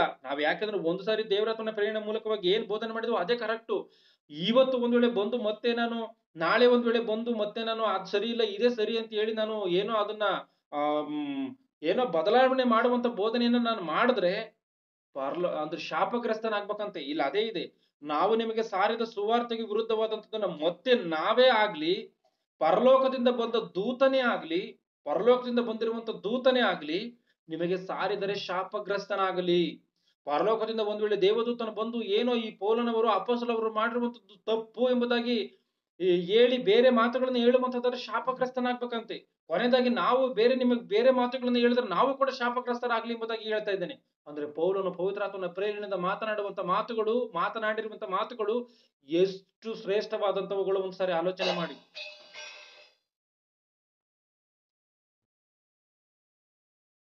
ಎಷ್ಟು ಶ್ರೇಷ್ಠವಾಗಿರುವಂತವುಗಳು ಒಂದು ಸಾರಿ ಆಲೋಚನೆ ಮಾಡಿ. ಆದ್ರಿಂದ ದೇವರ ವಾಕ್ಯಕ್ಕೆ ಒಂದು ಸಾರಿ ಪವಿತ್ರಾತ್ಮನ ಪ್ರೇರಣೆಯಿಂದ ಮಾತನಾಡಿರುವಂತ ಯಾವುದೇ ಕಾರ್ಯಗಳಿಗಾಗಿರ್ಬೋದು ವಿರುದ್ಧವಾಗಿ ಮಾತನಾಡಬಾರದು ಮತ್ತು ವಿರುದ್ಧವಾಗಿ ಬೋಧನೆ ಮಾಡಬಾರದು ಎನ್ನುವಂಥದ್ದು ಈ ಒಂದು ಪೌಲನ ಮಾತಿನ ಅರ್ಥಗಳು ಎನ್ನುವಂಥದ್ದನ್ನ ನಾವು ಇಲ್ಲಿ ಚೆನ್ನಾಗಿ ಅರ್ಥ ಮಾಡಿಕೊಳ್ಬೇಕು. ಇವತ್ತು ಈ ಒಂದು ಬೋಧಕರ ವಿಷಯದಲ್ಲಿ ನೋಡುವಂತದ್ದಾದ್ರೆ ಎಷ್ಟೋ ಜನ ಏನೋ ನಾವು ಮೆಡಿಸಿನ್ಗಳನ್ನು ತೆಗೆದುಕೋಬಾರದು, ಪ್ರಾರ್ಥನೆ ಮಾಡಿದ್ರೇನೆ ಸ್ವಸ್ಥತೆಗಳು ನಡೆಯುತ್ತೆ, ಆ ರೀತಿಯಾಗಿನೇ ಸ್ವಸ್ಥತೆಗಳು ನಡಿಬೇಕು ಎನ್ನುವಂಥದ್ದನ್ನ ಹೇಳ್ತಾರೆ. ಆ ರೀತಿಯಾಗಿನೇ ಅದ್ಭುತಗಳು ನಡೆಯುತ್ತೆ, ಆ ರೀತಿಯಾಗಿನೇ ಕೂಡ ಪ್ರಾರ್ಥನೆ ಮಾಡಬೇಕು. ಕ್ರೈಸ್ತರಾದಂಥವ್ರು ಯಾರು ಕೂಡ ಹಾಸ್ಪಿಟಲ್ಗಳಿಗೆ ಹೋಗ್ಬಾರ್ದು ಎಂಬುದಾಗಿ ಹೇಳ್ತಾರೆ. ಈ ರೀತಿಯಾಗಿ ಬೋಧನೆ ಮಾಡುವಂತ ಇವ್ರಿಗೆ ಮತ್ತೆ ವರಗಳಿದೆ ಎನ್ನುವಂಥದ್ದನ್ನ ಬಲವಾಗಿ ನಂಬುವಂತ ಇವರೇ ಏನಕ್ಕೋಸ್ಕರ ಕ್ರೈಸ್ತರ ಹಾಸ್ಪಿಟಲ್ಗಳಿದೆ? ಆಲೋಚನೆ ಮಾಡಿ. ಏನಕ್ಕೋಸ್ಕರ ಕ್ರೈಸ್ತರ ಹಾಸ್ಪಿಟಲ್ಗಳಿದೆ? ಏನಕ್ಕೋಸ್ಕರ ಮತ್ತೆ ಕುರುಡರನ್ನ ಇವರು ವಾಸಿ ಮಾಡದಂತ ರೀತಿಯಲ್ಲಿ ಇದ್ದಾರೆ. ಇವತ್ತಿಗೂ ಕೆಲವು HIV ಬಂದಿರುವಂತ ಪೇಷಂಟ್ಗಳಿಗೆ ಕ್ರೈಸ್ತರೇ ಸೇವೆ ಮಾಡ್ತಾವ್ರೆ. ಇದು ವಿಚಿತ್ರ. ಕ್ರೈಸ್ತರೇ ಸೇವೆ ಮಾಡ್ತಾವ್ರೆ. ತುಮಕೂರಲ್ಲಿ ಒಂದು ಹಾಸ್ಪಿಟಲ್ ಇದೆ. ಅಲ್ಲಿ ಒಬ್ಬ ಕ್ರೈಸ್ತರು HIV ಪೇಷಂಟ್ಗಳಿಗೆ ಇವತ್ತಿಗೂ ಟ್ರೀಟ್ಮೆಂಟ್ ಅನ್ನ ಕೊಡ್ತಾ ಇದ್ದಾರೆ. ಮತ್ತೆ ಏನಕ್ಕೋಸ್ಕರ ಸ್ವಸ್ಥತೆಯನ್ನ ಮಾಡಕ್ ಆಗ್ದಲೇ ಹೋಗ್ತಾ ಇದ್ದಾರೆ ಇವರೆಲ್ಲ? ಏನಕ್ಕೋಸ್ಕರ ಕೊರೋನಾ ಟೈಮಲ್ಲಿ ಸ್ವಸ್ಥತೆಯನ್ನ ಮಾಡಕ್ ಆಗ್ದಲೇ ಹೋಗಿದ್ದಾರೆ ಇವರೆಲ್ಲ? ಬೆನ್ ಹಿನ್ ಎನ್ನುವಂತವನು ಪ್ರಪಂಚವನ್ನೇ ಹಾಳು ಮಾಡ್ತಾ ಇರುವಂತ ಈತನು ಕೊರೋನಾ ಟೈಮಲ್ಲಿ ಏನಕ್ಕೋಸ್ಕರ ಸ್ವಸ್ಥತೆಯನ್ನ ಮಾಡಕ್ ಆಗ್ದಲೇ ಹೋಗಿದ್ದಾನೆ. ಸ್ವಸ್ಥತೆಗಳಿದೆ ಎಂಬುದಾಗಿ ಬ್ಲೇಸರ್ನ ಬಿಚ್ಚಿಕೊಂಡು ಬೀಸುವಂತ ಕೆಲಸವನ್ನ ಮಾಡ್ತಾನಲ್ಲ, ಅವರೆಲ್ಲರನ್ನು ಬೀಳುವಂತ ಏರ್ಪಾಟುಗಳನ್ನ ಮಾಡಿದಾನಲ್ಲ, ಮತ್ತೆ ಏನಕ್ಕೋಸ್ಕರ ಕೊರೋನಾ ಟೈಮಲ್ಲಿ ಮಾಡ್ದಲೇ ಹೋಗಿದ್ದಾನೆ. ಸ್ವಸ್ಥತೆಯನ್ನು ಮಾಡುವಂತವರೆಲ್ಲರೂ ಕೂಡ ಎಲ್ಲಿ ಹೋಗಿದ್ದಾರೆ ಕೊರೋನಾ ಟೈಮಲ್ಲಿ? ಆಲೋಚನೆ ಮಾಡಿ. ಎಷ್ಟೋ ಎಂತೆಂತ ಒಂದು ಘಟನೆಗಳು ನಡೆದಿದೆ ಅಂದ್ರೆ, ಒಂದು ಗರ್ಭಿಣಿ ಸ್ತ್ರೀಗೆ ಆಕೆಗೆ ಡೆಲಿವರಿ ಆಗುವಂತ ಸಮಯದಲ್ಲಿ ಹಾಸ್ಪಿಟ್ಲಿಗೆ ಹೋಗ್ಬಾರ್ದು ಎನ್ನುವಂತ ಈತನ ಬೋಧನೆಯಿಂದ ಒಬ್ಬ ಸೇವಕನು ಆ ಒಂದು ಗರ್ಭಿಣಿಯ ಹೊಟ್ಟೆ ಮೇಲೆ ಕಾಲಿಟ್ಟು ಏನೋ ಪ್ರಾರ್ಥನೆ ಮಾಡ್ತಾ ಕೊನೆಯದಾಗಿ ಆ ಮಗುವನ್ನು ತಾಯಿನಿಬ್ಬರನ್ನು ಕೊಂದಿರುವಂತ ಘಟನೆಗಳು ನಡೆದಿದೆ. 3 ದಿನ ಕೂಟಗಳನ್ನ ಏರ್ಪಡಿಸಬೇಕು, ನಿನ್ನ ಮಗನಿಗೆ ಹುಷಾರಿಲ್ವಾ, ನೀನು 3 ದಿನ ಕೂಟಗಳನ್ನು ಏರ್ಪಡಿಸಬೇಕು ಅಂತ ಹೇಳಿ ಒಬ್ಬ ತಂದೆಗೆ ಆ ಬೋಧನೆಯನ್ನು ಹೇಳಿ ಆ ಮಗನನ್ನು ಕೂಡ ಕೊಂದಿರುವಂತ ಎಷ್ಟೋ ಕಾರ್ಯಗಳಿದೆ. ಎಷ್ಟೋ ವಾರ್ತಾ ಪತ್ರಿಕೆಗಳಲ್ಲಿ ಇವೆಲ್ಲವುಗಳನ್ನ ಕೂಡ ನಾವು ಕೇಳ್ಪಟ್ಟಿದ್ದೀವಿ, ನಾವು ನೋಡಿದೀವಿ. ಇದು ನಮಗೆ ಸರಿಯಾದಂತ ರೀತಿಯಲ್ಲಿ ಗೊತ್ತಿಲ್ಲ ಅಷ್ಟೇನೇನೆ. ಯಾವ್ದೋ ಇವತ್ತು ಎಷ್ಟು ಜನ ಮೂಢನಂಬಿಕೆಯಲ್ಲಿ ಹೋಗಿದ್ದಾರೆ ಅಂದ್ರೆ, ಏನೋ ಅಸ್ವಸ್ಥತೆ ಬಂತು ಅಂದ್ರೆ ಯಾವ್ದೋ ಪಾಪಗಳ ಹತ್ರನೋ, ಪಾಸ್ಟರ್ಗಳ ಹತ್ರನೋ, ಪೂಜಾರಿಗಳ ಹತ್ರನೋ ಹೋಗುವಂತ ಕೆಲಸವನ್ನ ಮಾಡ್ತಾರೆ ಬಿಟ್ರೆ ಆಸ್ಪತ್ರೆಗೆ ಹೋಗಿ ಟ್ರೀಟ್ಮೆಂಟ್ ತಗೊಳ್ಳುವಂತ ಪ್ರಯತ್ನವನ್ನ ಮಾಡಲ್ಲ. ಅವ್ರು ಕೊಟ್ಟಂತ ಏನೋ ಆ ಒಂದು ಬೂದಿಯನ್ನೋ, ಇಲ್ಲ ನಿಂಬೆಕಾಯನ್ನೋ, ಇಲ್ಲ ಏನೋವನ್ನೋ, ಇಲ್ಲ ಎಣ್ಣೆಯನ್ನೋ ಏನೋ ತಂದು ಹಚ್ಚಿಕೊಂಡು ಈ ರೀತಿಯಾಗಿ ನಾವು ದೇವರಿಂದಲೇ ವಾಸಿ ಮಾಡ್ಕೋಬೇಕು ಅಂದ್ರೆ ಇವರ ಆಲೋಚನೆಯು ಒಂದೇ. ಈ ಪ್ರಕೃತಿಯಲ್ಲಿ ಇರುವಂತದ್ದೆಲ್ಲವೂ ಕೂಡ ಅದು ಅಶುದ್ಧವಾದಂತದ್ದು, ಅದರ ಸಹವಾಸಿಗೆ ಹೋಗ್ಬಾರ್ದು ಎನ್ನುವಂಥದ್ದನ್ನ ಇವರು ಖಚಿತವಾಗಿ ಅರ್ಥ ಮಾಡಿಕೊಂಡಿರುವಂತ ಕಾರಣವೇ ಇಂಥದ ಕೆಲಸಗಳನ್ನ ಮಾಡೋದಕ್ಕೋಸ್ಕರ ಮುಂದಾಗ್ತಾರೆ ಇವರು. ಈ ಪ್ರಕೃತಿ ಎಲ್ಲವೂ ಕೂಡ ಅಶುದ್ಧವಾಗಿ ಮಾಡಲ್ಪಟ್ಟಿದ್ಯಾ? ದೇವರು ಇದನ್ನ ಬಹು ಒಳ್ಳೇದಾಗಿತ್ತು ಎಂಬುದಾಗಿ ಸೃಷ್ಟಿ ಮಾಡಿದ ಮೇಲೆ ಆತನು ಗಮನಿಸಿದ್ದಾನೆ. ದೇವ್ರು ಯಾವುದೇ ಒಬ್ಬ ಮನುಷ್ಯನ ಮಾಡುವಂತ ಕೆಲಸವು ಪರ್ಫೆಕ್ಟ್ ಆಗಿರ್ತತೆ ಅಂತ ಹೇಳಿ ಅಂದ್ಕೊಂಡ್ರು ಕೂಡ ಒಂದ್ಸಾರಿ ನಾನು ಏನೋ ತಪ್ಪು ಮಾಡಿದ್ದೀನ ಅಂತ ಹೇಳ್ಬಿಟ್ಟು ಆತನ ಮಾಡಿದಂತ ಕೆಲಸವನ್ನ ಗಮನಿಸ್ತಾನೆ. ಆದ್ರೆ ದೇವರು ಮಹಾಜ್ಞಾನಿ, ಆತನು ಶ್ರೇಷ್ಠನಾದಂತವನು. ಆತನು ಎಷ್ಟೋ ಉನ್ನತವಾಗಿ ಸೃಷ್ಟಿಯನ್ನು ಉಂಟು ಮಾಡಿ ಅದರಲ್ಲಿ ಯಾವುದೇ ದೋಷವಿಲ್ಲದಂತ ಪರಿಸ್ಥಿತಿಯಲ್ಲೂ ಕೂಡ ಉಂಟು ಮಾಡಿದ್ರು ಕೂಡ ಮತ್ತೆ ಆತನು ಗಮನಿಸ್ತಾ ಇದ್ದಾನೆ. ಅಂದ್ರೆ ತಾನು ಆದಿಕಾಂಡ 1:31 ದೇವರು ತಾನು ಉಂಟು ಮಾಡಿದ್ದನ್ನೆಲ್ಲ ನೋಡಲಾಗಿ ಅದು ಬಹು ಒಳ್ಳೇದಾಗಿತ್ತು ಎಂಬುದಾಗಿ ಇದೆ. ಒಳ್ಳೇದಾಗಿದ್ದಂಥದ್ರಲ್ಲಿ ಯಾವ ರೀತಿಯಾಗಿ ಅಶುದ್ಧ ಬಂದ್ಬಿಡ್ತತೆ? ದೇವರೆಲ್ಲ ಆ ರೀತಿಯಾಗಿ ತಾನು ಉಂಟು ಮಾಡಿದ್ದನ್ನೆಲ್ಲ ಮತ್ತೆ ಗಮನಿಸ್ತಾ ಇದ್ದಾನೆ ಅಂದ್ರೆ ಅದರ ಅರ್ಥ ಏನು? ಮನುಷ್ಯನ ಮೇಲಿರುವಂತ ಪ್ರೀತಿಯ ಹೊರತು ಏನೋ ನಾನು ಮಾಡಿರುವಂತ ಸೃಷ್ಟಿಯಲ್ಲಿ ಏನೋ ಲೋಪ ಇದೆಯೇನೋ ಅದಕ್ಕೆ ಗಮನಿಸ್ತಾನೆ ಎಂಬುದಾಗಿ ಆತನ ಗಮನಿಸ್ತಾ ಇಲ್ಲ. ಮನುಷ್ಯನ ಮೇಲಿರುವಂತ ಅಗಾಧವಾದಂತ ಪ್ರೀತಿಯಿಂದಲೇ ಮತ್ತೆ ಗಮನಿಸ್ತಾ ಇದ್ದಾನೆ. ಅಂದ್ರೆ ಸೃಷ್ಟಿಯಲ್ಲಿ ಇರುವಂತದ್ದು ಎಲ್ಲವೂ ಕೂಡ ಒಳ್ಳೇದು ಎನ್ನುವಂಥದ್ದನ್ನ ಖಚಿತವಾಗಿ ಇಲ್ಲಿ ಅರ್ಥ ಮಾಡಿಕೊಳ್ಬೇಕು. ಯಾಕೆ ಈ ಕ್ರೈಸ್ತರು ಈ ರೀತಿಯಾಗಿ ವೈದ್ಯನ ಬಳಿಗೆ ಹೋಗುವಂಥದ್ದು, ಔಷಧಿಗಳನ್ನು ತೆಗೆದುಕೊಳ್ಳುವಂಥದ್ದು ತಪ್ಪು ಅಂತ ಹೇಳಿ ಅಂದ್ಕೊಳ್ತಾರೆ ಅಂದ್ರೆ, ಇದಕ್ಕೂ ಕೂಡ ಬೈಬಲ್ ಅಲ್ಲಿ ಒಂದು ರೆಫರೆನ್ಸ್ ಇದೆ. 2 ಪೂರ್ವಕಾಲ ವೃತ್ತಾಂತ 16ನೇ ಅಧ್ಯಾಯ 12ನೇ ವಚನವನ್ನು ಎಲ್ಲರೂ ತೆಗಿರಿ ದಯಮಾಡಿ. 2 ಪೂರ್ವಕಾಲ ವೃತ್ತಾಂತ 16ನೇ ಅಧ್ಯಾಯ 12ನೇ ವಚನವನ್ನ ಚೆನ್ನಾಗಿ ಗಮನಿಸಬೇಕು. ಅವನ ಆಳ್ವಿಕೆಯ 39ನೆಯ ವರ್ಷದಲ್ಲಿ ಅವನ ಕಾಲುಗಳಿಗೆ ಬಹು ಕಠಿಣವಾದ ರೋಗ ಉಂಟಾಯಿತು. ಈ ರೋಗದಲ್ಲಿಯೂ ಅವನು ಯೆಹೋವನ ಸಹಾಯವನ್ನು ಕೋರದೆ ವೈದ್ಯರ ಸಹಾಯವನ್ನೇ ಕೋರಿದನು. ಅವನು ತನ್ನ ಆಳ್ವಿಕೆಯ 41ನೇ ಇಲ್ಲಿ ಆಸನ ಆಳ್ವಿಕೆಯ 39ನೇ ವರ್ಷದಲ್ಲಿ ಅವನ ಕಾಲುಗಳಿಗೆ ಬಹು ಕಠಿಣವಾದ ರೋಗ ಉಂಟಾಯಿತು. ಈ ರೋಗದಲ್ಲಿಯೂ ಅವನು ಯೆಹೋವನ ಸಹಾಯವನ್ನು ಕೋರದೆ ವೈದ್ಯರ ಸಹಾಯವನ್ನೇ ಕೋರಿದನು ಎಂಬುದಾಗಿದೆ. ಅಂದ್ರೆ ದೇವರ ಸಹಾಯವನ್ನ ಕೇಳಿಲ್ಲ, ಈತನು ಡಾಕ್ಟರ್ ಬಳಿಗೆ ಹೋಗಿದ್ದಾನೆ ಎಂಬುದಾಗಿ ಇದೆ. ಅಂದ್ರೆ ಈ ವಚನವನ್ನು ಹಿಡಿದುಕೊಂಡು ಏನ್ ಮಾಡ್ತಾರೆ? ಖಚಿತವಾಗಿ ಡಾಕ್ಟರ್ ಬಳಿಗೆ ಹೋಗುವಂಥದ್ದು ತಪ್ಪು ಎಂಬುದಾಗಿ ಇವರು ಅರ್ಥ ಮಾಡಿಕೊಡ್ತಾರೆ. ಆದ್ರೆ ಅಲ್ಲಿ ಆ ಪರಿಸ್ಥಿತಿಯನ್ನ ಆಲೋಚನೆ ಮಾಡಿ, ಆ ಒಂದು ಭಾವವನ್ನ ಆಲೋಚನೆ ಮಾಡಿದ್ರೆ ಖಚಿತವಾಗಿ ಇಲ್ಲಿ ಆ ಒಂದು ಕಾರ್ಯವು ಗೊತ್ತಾಗುತ್ತೆ. ಮೊದಲನೇ ವಚನದಿಂದ ಸ್ವಲ್ಪ ಸ್ಪೀಡ್ ಆಗಿ ಓದ್ಕೊಂಡ್ ಜೋರಾಗಿ. ಮೊದಲನೇ ವಚನದಿಂದ ಗಮನಿಸಿ, ಅಲ್ಲಿ ಏನು ಸಂಗತಿ ನಡೆದಿದೆಯೋ ಅದನ್ನು ಗಮನಿಸ್ಬಿಡಿ ಬೇಗ ಸ್ಪೀಡ್ ಆಗಿ. ಆಸನ ಆಳ್ವಿಕೆಯ 36ನೇ ವರ್ಷದಲ್ಲಿ ಇಸ್ರಾಯೇಲ್ ರಾಜನಾದ ಬಾಷನು ಯಹೂದ್ಯರಿಗೆ ವಿರೋಧವಾಗಿ ಬಂದು, ಯಾರು ಯಹೂದ್ಯರ ಅರಸನಾದ ಆಸನ ಬಳಿಗೆ ಹೋಗಿ ಬರುವುದಕ್ಕಾಗದಂತೆ ರಾಮಕೋಟೆಯನ್ನು ಕಟ್ಟಿಸಿದನು. ಆಗ ಆಸನು ಯೆಹೋವನ ಆಲಯದ ಮತ್ತು ಅರಮನೆಯ ಭಂಡಾರಗಳಿಂದ ಬೆಳ್ಳಿ ಬಂಗಾರವನ್ನು ತೆಗೆದುಕೊಂಡು ದಮಸ್ಕದಲ್ಲಿದ್ದ ಅರಾಮ್ಯರ ಅರಸನಾದ ಬೆನದನಿಗೆ ಕಳುಹಿಸಿದನು. ನೋಡಿ, ಇವನ್ ಮಾಡಿರೋದ್ರಲ್ಲಿ ಇವನ ಮಾಡ್ಕೊಂಬಂದ್ರದೆಲ್ಲವೂ ಕೂಡ ಪಾಪನೇ. ಇವನಿಗೇನೋ ಪ್ರಾಣ ಭಯ ಬಂದಿರುವಂತ ಕಾರಣ ದೇವರ ಆಲಯದಲ್ಲಿ ಇದ್ದಂತ ಬೆಳ್ಳಿ ಬಂಗಾರವನ್ನ ಕಳಿಸಿದ್ದಾನೆ ಯಾರಿಗೋ ಬೇರೆಯವನಿಗೆ. ಆಲೋಚನೆ ಮಾಡಿ, ಇವನು ಎಂತೆಂತ ಪಾಪಗಳನ್ನ ಮಾಡ್ಕೊಂಡ್ ಬಂದಿದ್ದಾನ. ಮುಂದೆ ಅವನಿಗೆ, ನನಗೂ ನಿನಗೂ ನನ್ನ ತಂದೆಗೂ ನಿನ್ನ ತಂದೆಗೂ ಒಡಂಬಡಿಕೆ ಇರುತ್ತದಲ್ಲ, ಈಗೋ ನಿನಗೆ ಬೆಳ್ಳಿ ಬಂಗಾರವನ್ನು ಕಳುಹಿಸಿದ್ದೇನೆ. ಇಸ್ರಾಯೇಲರ ಅರಸನಾದ ಬಾಷನು ನನ್ನನ್ನು ಬಿಟ್ಟು ಹೋಗುವಂತೆ ಅವನ ಸಂಗಡ ನೀನು ಮಾಡಿಕೊಂಡಿರುವ ಒಡಂಬಡಿಕೆಯನ್ನು ಮುರಿದು ಬಿಡು ಎಂದು ಹೇಳಿ ಕಳುಹಿಸಿದನು. ಬೆನದದನು ಅರಸನಾದ ಆಸನ ಮಾತನ್ನು ಕೇಳಿ ತನ್ನ ಸೈನ್ಯಾಧಿಪತಿಗಳನ್ನು ಇಸ್ರಾಯೇಲ್ಯರ ಪಟ್ಟಣಗಳಿಗೆ ವಿರೋಧವಾಗಿ ಕಳುಹಿಸಿದನು. ಅವರು ಇಯೋನ್, ದಾನ್, ಆಬೇಲ್ ಮಯಿಮ್ ಇವುಗಳನ್ನು ನಫ್ತಾಲ್ಯರ ಪಟ್ಟಣಗಳ ಎಲ್ಲಾ ಉಗ್ರಾಣಗಳನ್ನು ಹಾಳು ಮಾಡಿದರು.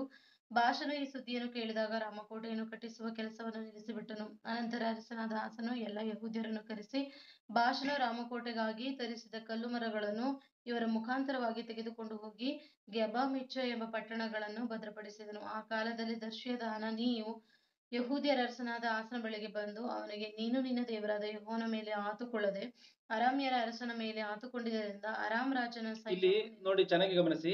ಈ ಹನಾನಿ ಎನ್ನುವಂತ ಒಬ್ಬ ದರ್ಶಿ ಇದ್ದಾನೆ, ಅಂದ್ರೆ ದೇವರ ಪ್ರವಾದಿ ಈತನು. ಈ ಪ್ರವಾದಿ ಬಂದು ಏನ್ ಹೇಳ್ತಾ ಇದ್ದಾನೆ, ಆಸನಿಗೆ ಹೇಳ್ತಾ ಇದ್ದಾನೆ.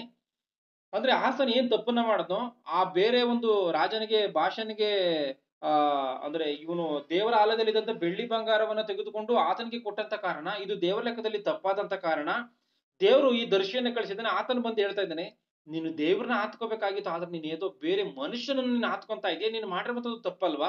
ನಿನಗೆ ಕಷ್ಟ ಬಂದಿದೆ ಅಂದ್ರೆ ನೀನು ದೇವ್ರನ್ನ ಆತ್ಕೋಬೇಕಾಗಿತ್ತು. ಅವ್ನು ನಿನಗೆ ಯುದ್ಧಕ್ಕೆ ಬಂದಿದ್ದಾನೆ ಅಂದ್ರೆ ನೀನು ದೇವ್ರನ್ನ ಬೇಡ್ಕೋಬೇಕು. ದೇವರೇ, ಈ ಯುದ್ಧದಿಂದ ನನ್ನ ಜಯವಾಗುವಂತೆ ಮಾಡು ಎಂಬುದಾಗಿ ನೀನು ದೇವ್ರನ್ನ ಬೇಡ್ಕೋಬೇಕಾಗಿತ್ತು, ಆದ್ರೆ ಅದನ್ನು ಮಾಡಿದೆ ಎಂಬುದಾಗಿ ಹೇಳ್ತಾ ಇದ್ದಾನೆ. ಆ ಕಾಲದಲ್ಲಿ ದರ್ಶಿಯಾದ ಅನನಿಯು ಯಹೂದ್ಯರ ಅರಸನಾದ ಆಸನ ಬಳಿಗೆ ಬಂದು ಅವನಿಗೆ, ನೀನು ನಿನ್ನ ದೇವರಾದ ಯೆಹೋವನ ಮೇಲೆ ಆತುಕೊಳ್ಳದೆ ಅರಾಮ್ಯರ ಅರಸನ ಮೇಲೆ ಆತುಕೊಂಡದರಿಂದ ಅರಾಮ್ ರಾಜನ ಸೈನ್ಯವು ನಿನ್ನ ಕೈಗೆ ಬೀಳದಂತೆ ತಪ್ಪಿಸಿಕೊಂಡಿತು. ಕೂಶ್ಯ ಲೂಬ್ಯರ ಸೈನ್ಯವು ಅಪರಿಮಿತ ರಥಾಶ್ವ ಬಲಗಳುಳ್ಳ ಮಹಾ ಸೈನ್ಯವಲ್ಲವೋ? ನೀನು ಯೆಹೋವನ ಮೇಲೆ ಆತುಕೊಂಡದ್ರಿಂದ ಆತನು ಅದನ್ನು ನಿನ್ನ ಕೈಗೆ ಒಪ್ಪಿಸಿಕೊಟ್ಟನು. ಅಂದ್ರೆ ಒಂದು ಸಮಯದಲ್ಲಿ ದೇವರನ್ನ ಇವನು ಆತುಕೊಂಡಂತ ಕಾರಣ ಮಹಾ ಸೈನ್ಯವನ್ನೇ ದೇವರು ಇವ್ರಿಗೆ ಒಪ್ಪಿಸಿಕೊಟ್ಟಿದ್ರಂತೆ. ಈಗಲೂ ಕೂಡ ನೀವು ಈ ಸೈನ್ಯವನ್ನ ನಿನ್ನ ಕೈಗೆ ಒಪ್ಪಿಸಿಕೊಡ್ತಾ ಇದ್ರು, ಆದ್ರೆ ನೀನು ದೇವ್ರನ್ನ ಬೇಡ್ಕೋಬೇಕಾಯ್ತು, ದೇವರ ಸಹಾಯವನ್ನ ಕೇಳಿಕೊಳ್ಬೇಕಾಯ್ತು. ಆದ್ರೆ ನೀನು ಆ ರೀತಿಯಾಗಿ ಮಾಡದೆ ಮನುಷ್ಯರ ಸಹಾಯವನ್ನ ಕೇಳಿದ್ಯಾ, ದೇವರ ಆಲಯದಲ್ಲಿ ಇದ್ದದ್ದನ್ನ ನೀನು ಕಳಿಸಿದ್ಯಾ, ಇದು ತಪ್ಪು ಎಂಬುದಾಗಿ ಆತನು ಹೇಳ್ತಾ ಇದ್ದಾನೆ. ಯೆಹೋವನ ಭೂಲೋಕದ ಎಲ್ಲ ಕಡೆಯಲ್ಲಿಯೂ ದೃಷ್ಟಿಯನ್ನು ಪ್ರಸರಿಸುತ್ತಾ ತನ್ನ ಕಡೆಗೆ ಯಥಾರ್ಥ ಮನಸ್ಸುಳ್ಳವರ ರಕ್ಷಣೆಗಾಗಿ ತನ್ನ ಪ್ರತಾಪವನ್ನು ತೋರ್ಪಡಿಸುತ್ತಾನೆ. ನೀನು ಈ ಕಾರ್ಯದಲ್ಲಿ ಬುದ್ಧಿಹೀನನಾಗಿ ನಡೆದುಕೊಂಡಿದ್ದಿ. ಇಂದಿನಿಂದ ನಿನಗೆ ಯುದ್ಧಗಳು ಇದ್ದೇ ಇರುವವು ಎಂದು ಹೇಳಿದನು. ಆಸನು ಈ ಮಾತುಗಳ ದೆಸೆಯಿಂದ ಬೇಸರಗೊಂಡು ದರ್ಶಿಯ ಮೇಲೆ ಕೋಪಗೊಂಡು ಅವನನ್ನು ಸೆರೆಮನೆಯಲ್ಲಿಡಿಸಿ ಕೋಳ ಹಾಕಿಸಿದನು. ಇದಲ್ಲದೆ ಜನರಲ್ಲಿ ಕೆಲವರನ್ನು ಪೀಡಿಸಿದನು. ನೋಡಿ, ದೇವರ ಮಾತುಗಳನ್ನ ಹೇಳಿದಂತ ದೇವರು ಎಚ್ಚರಿಕೆಯನ್ನು ಕೊಡಪ್ಪ ಎಂಬುದಾಗಿ ಹೇಳಿದ್ದಾನೆ. ಆ ದರ್ಶಿ ಬಂದು ಆ ರೀತಿಗೆ ಎಚ್ಚರಿಕೆಯನ್ನು ಕೊಟ್ರೆ ದರ್ಶಿಯನ್ನ ಇವನು ಜೈಲಿಗೆ ಹಾಕ್ಸಿದ್ದಾನೆ.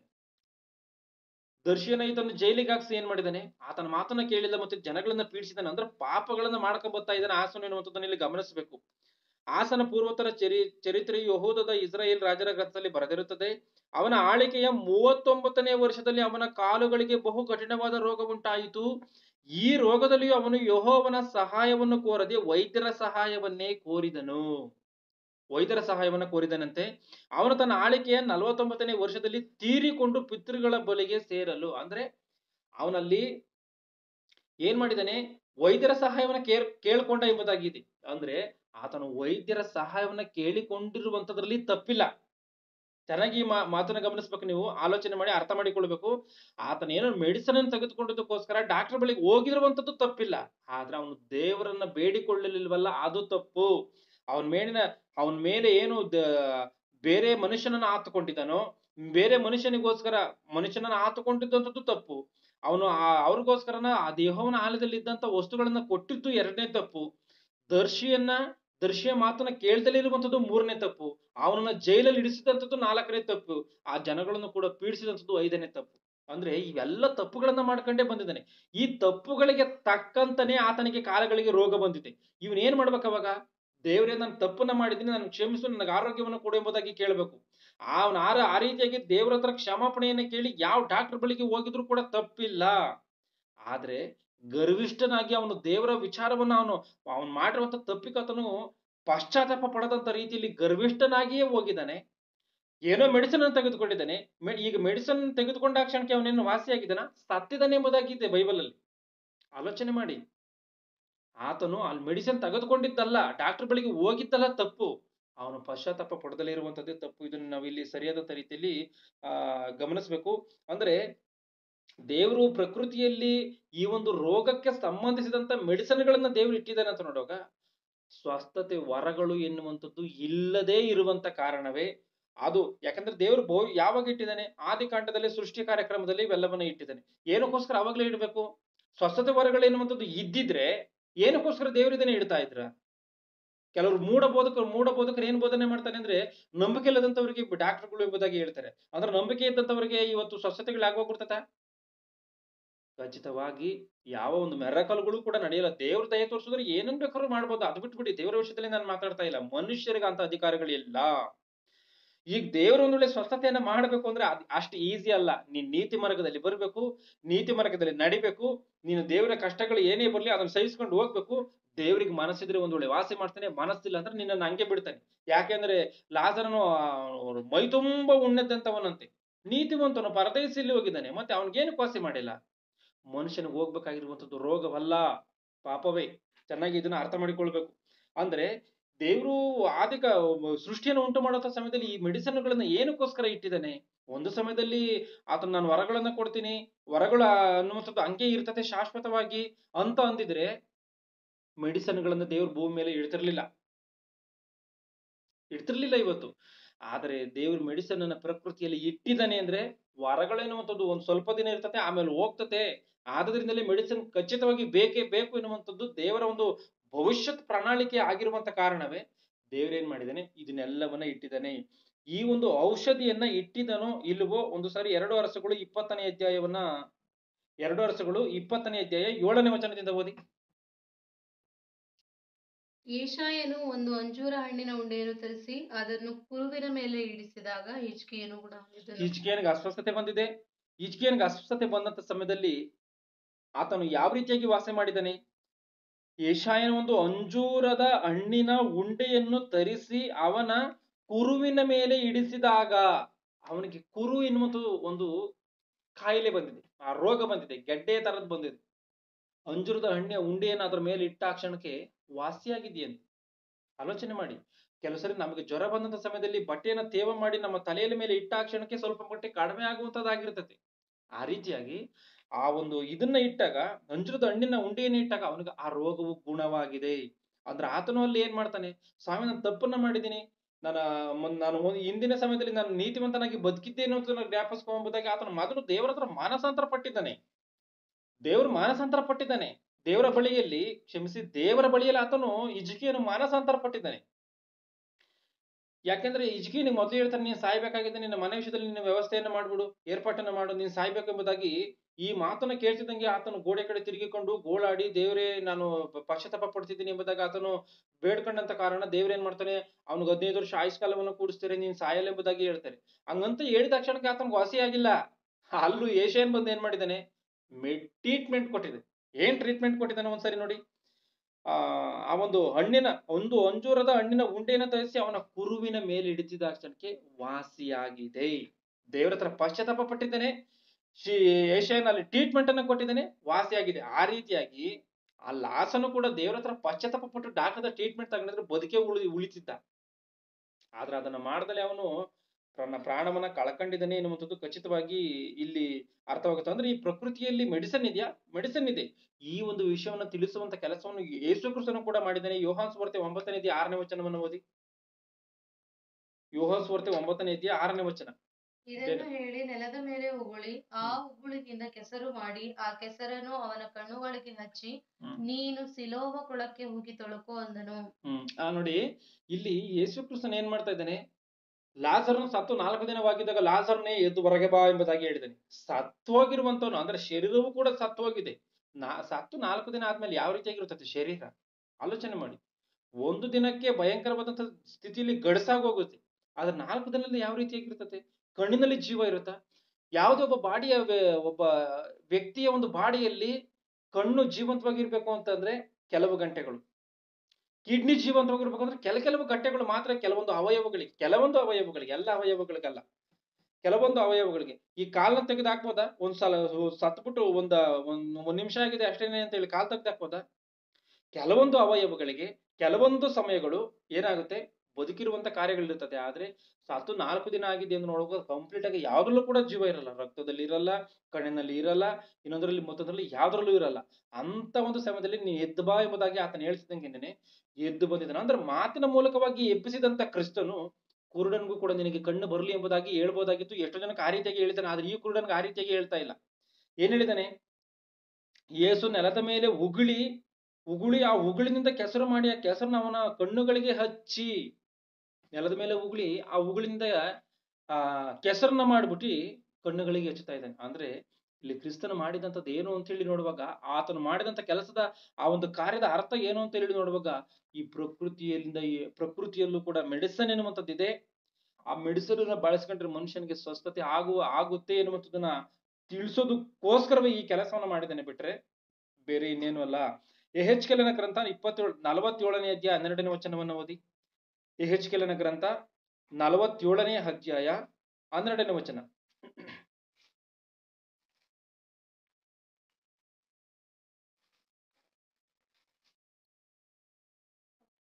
ತೊರೆಯ ಎರಡು ದಡಗಳಲ್ಲಿಯೂ ಸಕಲ ಫಲವೃಕ್ಷಗಳು ಬೆಳೆಯುವವು, ಅವುಗಳ ಎಲೆ ಬಾಡದು, ಹಣ್ಣು ತೀರದು.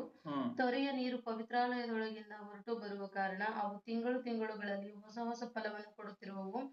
ಅವುಗಳ ಹಣ್ಣು ಆಹಾರಕ್ಕೂ, ಸೊಪ್ಪು ಔಷಧಕ್ಕೂ ಅನುಕೂಲ. ನೋಡಿ, ಇಲ್ಲಿ ಏನಿದೆಯೋ ಗಿಡಗಳಿದೆಯಂತೆ. ಆ ಗಿಡಗಳು ಏನಿದೆ, ಅವುಗಳ ಹಣ್ಣು ಆಹಾರಕ್ಕೂ, ಸೊಪ್ಪು ಔಷಧವಾಗಿ ಅನುಕೂಲಿಸುವವು. ಸೊಪ್ಪು ಔಷಧಕ್ಕೋಸ್ಕರವಂತೆ. ಇವತ್ತು ಈ ಪ್ರಕೃತಿಯಲ್ಲಿ ಅಂದ್ರೆ ಈ ಪ್ರಪಂಚದಲ್ಲಿರುವಂತ ವಿಜ್ಞಾನವು ಕಂಡುಹಿಡಿದಿರುವಂತ ಪ್ರತಿಯೊಂದು ಮೆಡಿಸಿನ್ಗಳು, ಪ್ರತಿಯೊಂದು ಔಷಧಿ ಕೂಡ ಈ ಪ್ರಕೃತಿಯಲ್ಲಿರುವಂಥದ್ದು, ಗಿಡ ಮರಗಳಿಂದ ಬರುವಂಥದ್ದು. ಇನ್ನೊಂದರಿಂದ ಮತ್ತೊಂದರಿಂದ ಯಾವುದರ ಮೂಲಕವಾಗಿಯೋ ಇದರಿಂದ ಪ್ರಾಣಿ ಪಕ್ಷಿಗಳಿಂದಲೂ ಕೂಡ, ಈವನ್ ಪ್ರಾಣಿ ಪಕ್ಷಿಗಳಿಂದಲೂ ಕೂಡ ಮೆಡಿಸಿನ್ ಅನ್ನುವಂಥದ್ದನ್ನ ಉತ್ಪತ್ತಿ ಮಾಡ್ತಾವ್ರೆ ಅನ್ನುವಂಥದ್ದನ್ನ ಖಚಿತವಾಗಿ ನಾವಿಲ್ಲಿ ಅರ್ಥ ಮಾಡಿಕೊಳ್ಳಬೇಕಾಗಿರುವಂತ ವಿಚಾರ. ಅಂದ್ರೆ ಇವೆಲ್ಲವೂ ಕೂಡ ದೇವರ ಪ್ರಕೃತಿಯಲ್ಲಿ ಮೆಡಿಸಿನ್ಗಳನ್ನ ಇಟ್ಟಿದ್ದಾನ. ಆ ಮೆಡಿಸಿನ್ಗಳನ್ನ ತೆಗೆದುಕೊಂಡು ಅವು ಬಳಸ್ಕೋಬೇಕಾ? ಅದೇ ಈಗ ಓದಿಸ್ಕೊಂಡ್ ಬರ್ತಾ ಇರುವಂತದ್ದು. ಸೊಪ್ಪು ಔಷಧಕ್ಕೆ ಅನುಕೂಲಿಸುತ್ತೆ ಅಂದ್ರೆ ಏನರ್ಥ? ದೇವರು ಇದನ್ನೆಲ್ಲವನ್ನ ಇಟ್ಟಿದ್ದೇನೆ ಔಷಧಕ್ಕೋಸ್ಕರ ಅಂತಾನ, ಇದನ್ನ ತೆಗೆದುಕೊಳ್ಳಬೇಕು ಅಂತಾನ. ಶಾಸ್ತ್ರತೆಗಳು ಎನ್ನುವಂಥದ್ದು ಇಲ್ಲ ಅಂತ. ಯೆರೆಮೀಯ 51:8 ಓದಿ. ಯೆರೆಮೀಯ 51:8. ಬಾಬೆಲ್ ತಟ್ಟನೆ ಬಿದ್ದು ಹಾಳಾಯಿತು, ಅದಕ್ಕಾಗಿ ಅರಚಿರಿ. ಅದರ ನೋವನ್ನು ನೀಗಿಸುವುದಕ್ಕೆ ಔಷಧವನ್ನು ಸಂಪಾದಿಸಿರಿ. ಅದರ ನೋವನ್ನು ತೀರಿಸುವುದಕ್ಕೆ ಔಷಧವನ್ನ ಸಂಪಾದಿಸಿರಿ. ಅಂದ್ರೆ ಇಲ್ಲಿ ಏನ್ ಮಾಡ್ಬೇಕು?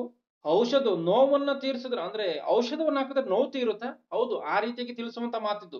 ಅದರ ನೋವನ್ನು ತೀರಿಸುವುದಕ್ಕೆ ಔಷಧವನ್ನ ಸಂಪಾದಿಸಿರಿ, ಗುಣವಾದೀತು. ಅಂದ್ರೆ ನೋವು ಬಂದಿದ್ಯಾ, ನೀನು ಔಷಧವನ್ನ ತೆಗೆದುಕೋಬೇಕು ಅಂತ. ಯಾಕೋಬನು 5:14. ಯಾಕೋಬನ ಗ್ರಂಥ 5ನೇ ಅಧ್ಯಾಯ 14ನೇ ವಚನವನ್ನು ಓದಿ ಬೇಗ.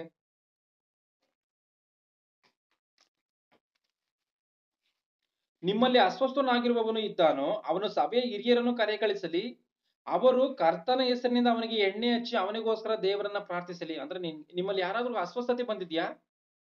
ಅಸ್ವಸ್ಥತೆ ಬಂದಾಗ ಏನ್ ಮಾಡ್ಬೇಕಂತೆ? ಸಭೆ ಹಿರಿಯರನ್ನ ಕರೆ ಕಳಿಸ್ಲಿ ಎಂಬುದಾಗಿ ಹೇಳ್ತಾ ಇದೆ. ಇಲ್ಲಿ ಆಲೋಚನೆ ಮಾಡಿ, ವರಗಳು ಎನ್ನುವಂಥದ್ದಿದ್ರೆ ನಿಮಗೆ ಸ್ವಸ್ಥತೆ ಬಂದಿದ್ಯಾ?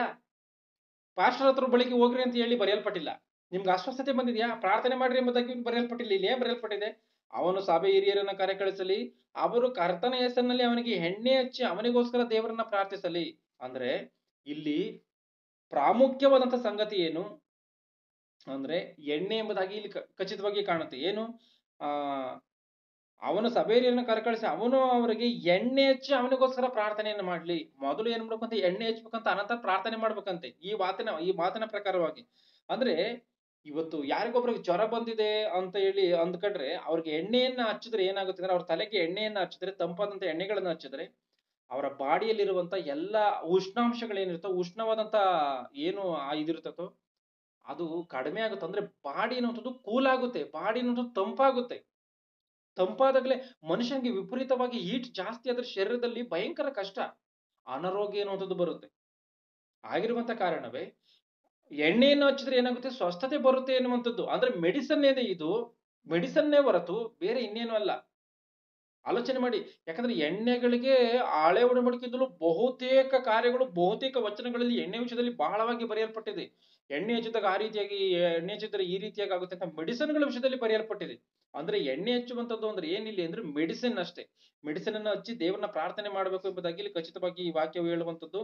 ಮತ್ತೆ ಲೂಕನ ಬರೆದ ಸುವಾರ್ತೆ 10ನೇ ಅಧ್ಯಾಯ 34ನೇ ವಚನವನ್ನ ಓದಿ.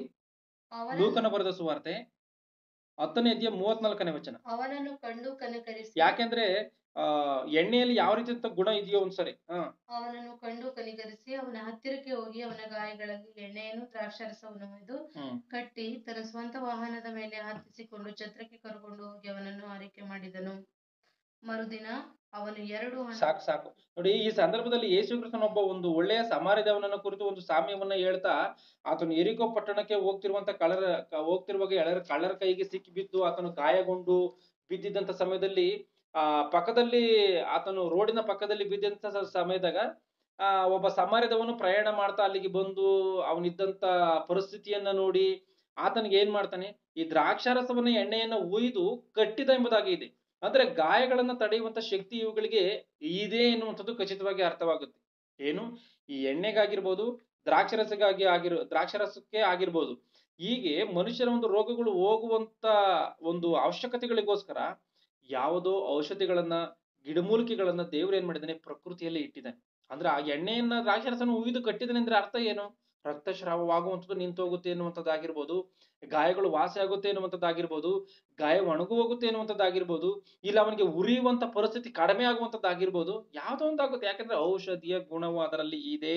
ಅದಕ್ಕೋಸ್ಕರವೇ ಇವತ್ತು ಈ ಪ್ರತಿಯೊಂದು ಮೆಡಿಸಿನ್ಗಳಾಗಿರ್ಬೋದು, ಕ್ರೀಮ್ಗಳಾಗಿರ್ಬೋದು, ಎಲ್ಲ ಒಂದು ಸಾಬೂನುಗಳಾಗಿರ್ಬೋದು, ಇವೆಲ್ಲವೂ ಕೂಡ ಪ್ರಕೃತಿಯಲ್ಲಿರುವಂತ ಪದಾರ್ಥಗಳಿಂದಲೇ ತೆಗಿತಾವ್ರೆ ಬಿಟ್ರೆ ಇನ್ನೆಲ್ಲಿಂದಲೂ ಅಲ್ಲ. ಮನುಷ್ಯನಿಗೆ ಪ್ರಕೃತಿಯನ್ನು ಬಿಟ್ಟು ಹೋಗೋದಕ್ಕಾಗುತ್ತೆ ಎಲ್ಲಿಗಾದ್ರೂ? ಈ ಭೂಮಿಯನ್ನ ಬಿಟ್ಟು ಹೋಗೋದಕ್ಕಾಗಲ್ಲ. ಅಂತದ ಈ ಪ್ರಕೃತಿಯನ್ನು, ಈ ಇಡೀ ಸೃಷ್ಟಿ ವಿಶ್ವವನ್ನ ಬಿಟ್ಟು ಎಲ್ಲಿಗೆ ಹೋಗ್ತಾನೆ? ಇವತ್ತು ಮನುಷ್ಯನ ಶರೀರಕ್ಕೆ ಅಂಗಾಲು ಮೊದಲುಗೊಂಡು ನಡಿನೆತ್ತಿವರೆಗೂ ಬಳಸುವಂತ ಎಲ್ಲಾ ಒಂದು ಏನು ಅವನಿಗೆ ಬೇಕಾಗಿರುವಂತ ಔಷಧಿಗಳಾಗಿರ್ಬೋದು, ಸಾಬೂನುಗಳಾಗಿರ್ಬೋದು, ಟೂತ್ ಪೇಸ್ಟ್ಗಳಾಗಿರ್ಬೋದು, ಪ್ರತಿಯೊಂದು ಕಾರ್ಯವೂ ಕೂಡ ಈ ಒಂದು ಪ್ರಕೃತಿಯಿಂದಲೇ ತೆಗಿತಾ ಇದ್ದಾರೆ ಅಂತ ಇದ್ರ ಅರ್ಥ ಏನು ಅಂತೇಳಿ ನೋಡ್ಬೇಕು. ದೇವರು ಮೊದಲೇ ಪ್ರಕೃತಿಯಲ್ಲಿ ಇವೆಲ್ಲವನ್ನ ಇಟ್ಟಿದ್ದಾನೆ. ಇವೆಲ್ಲವನ್ನ ಇಟ್ಟಿರುವಂತ ಕಾರಣವೇ ಮನುಷ್ಯನ ಅದನ್ನ ತೆಗೆದುಕೊಂಡು ಇವತ್ತು ರೆಡಿಯನ್ನ ಮಾಡ್ತಾ ಇದ್ದಾನೆ. ಆ ಮನುಷ್ಯನ ಅದನ್ನ ಬಳಸ್ಕೊಂಡು ಅದನ್ನ ಹುಷಾರಾಗಿ ಜೀವಂತವಾಗಿ ಆತನು ದೇವರಿಗೋಸ್ಕರ ಬದುಕಬೇಕು. ಆಲೋಚನೆ ಮಾಡಿ. ಇವೆಲ್ಲವನ್ನ ದೇವರು ವ್ಯರ್ಥವಾಗಿ ಇಟ್ಟಿಲ್ಲ.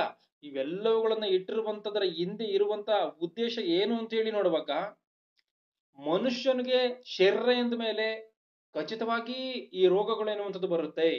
ಈ ರೋಗಗಳು ಬಂದಾಗ ಖಚಿತವಾಗಿ ಮೆಡಿಸಿನ್ಗಳು ಎನ್ನುವಂಥದ್ದು ತೆಗೆದುಕೊಳ್ಬೇಕು. ಅದಕ್ಕೋಸ್ಕರವೇ ದೇವರು ಏನ್ ಮಾಡಿದ್ದಾನೆ, ಆದಾಮನು ನಿರ್ಮಾಣವಾಗುವುದಕ್ಕಿಂತ ಮೊದಲೇ ಮೆಡಿಸಿನ್ಗಳನ್ನು ಕೂಡ ಉಂಟು ಮಾಡಿದ್ದಾನೆ. ಈ ಪ್ರಕೃತಿಯನ್ನು ಉಂಟು ಮಾಡಿದಾನೆ.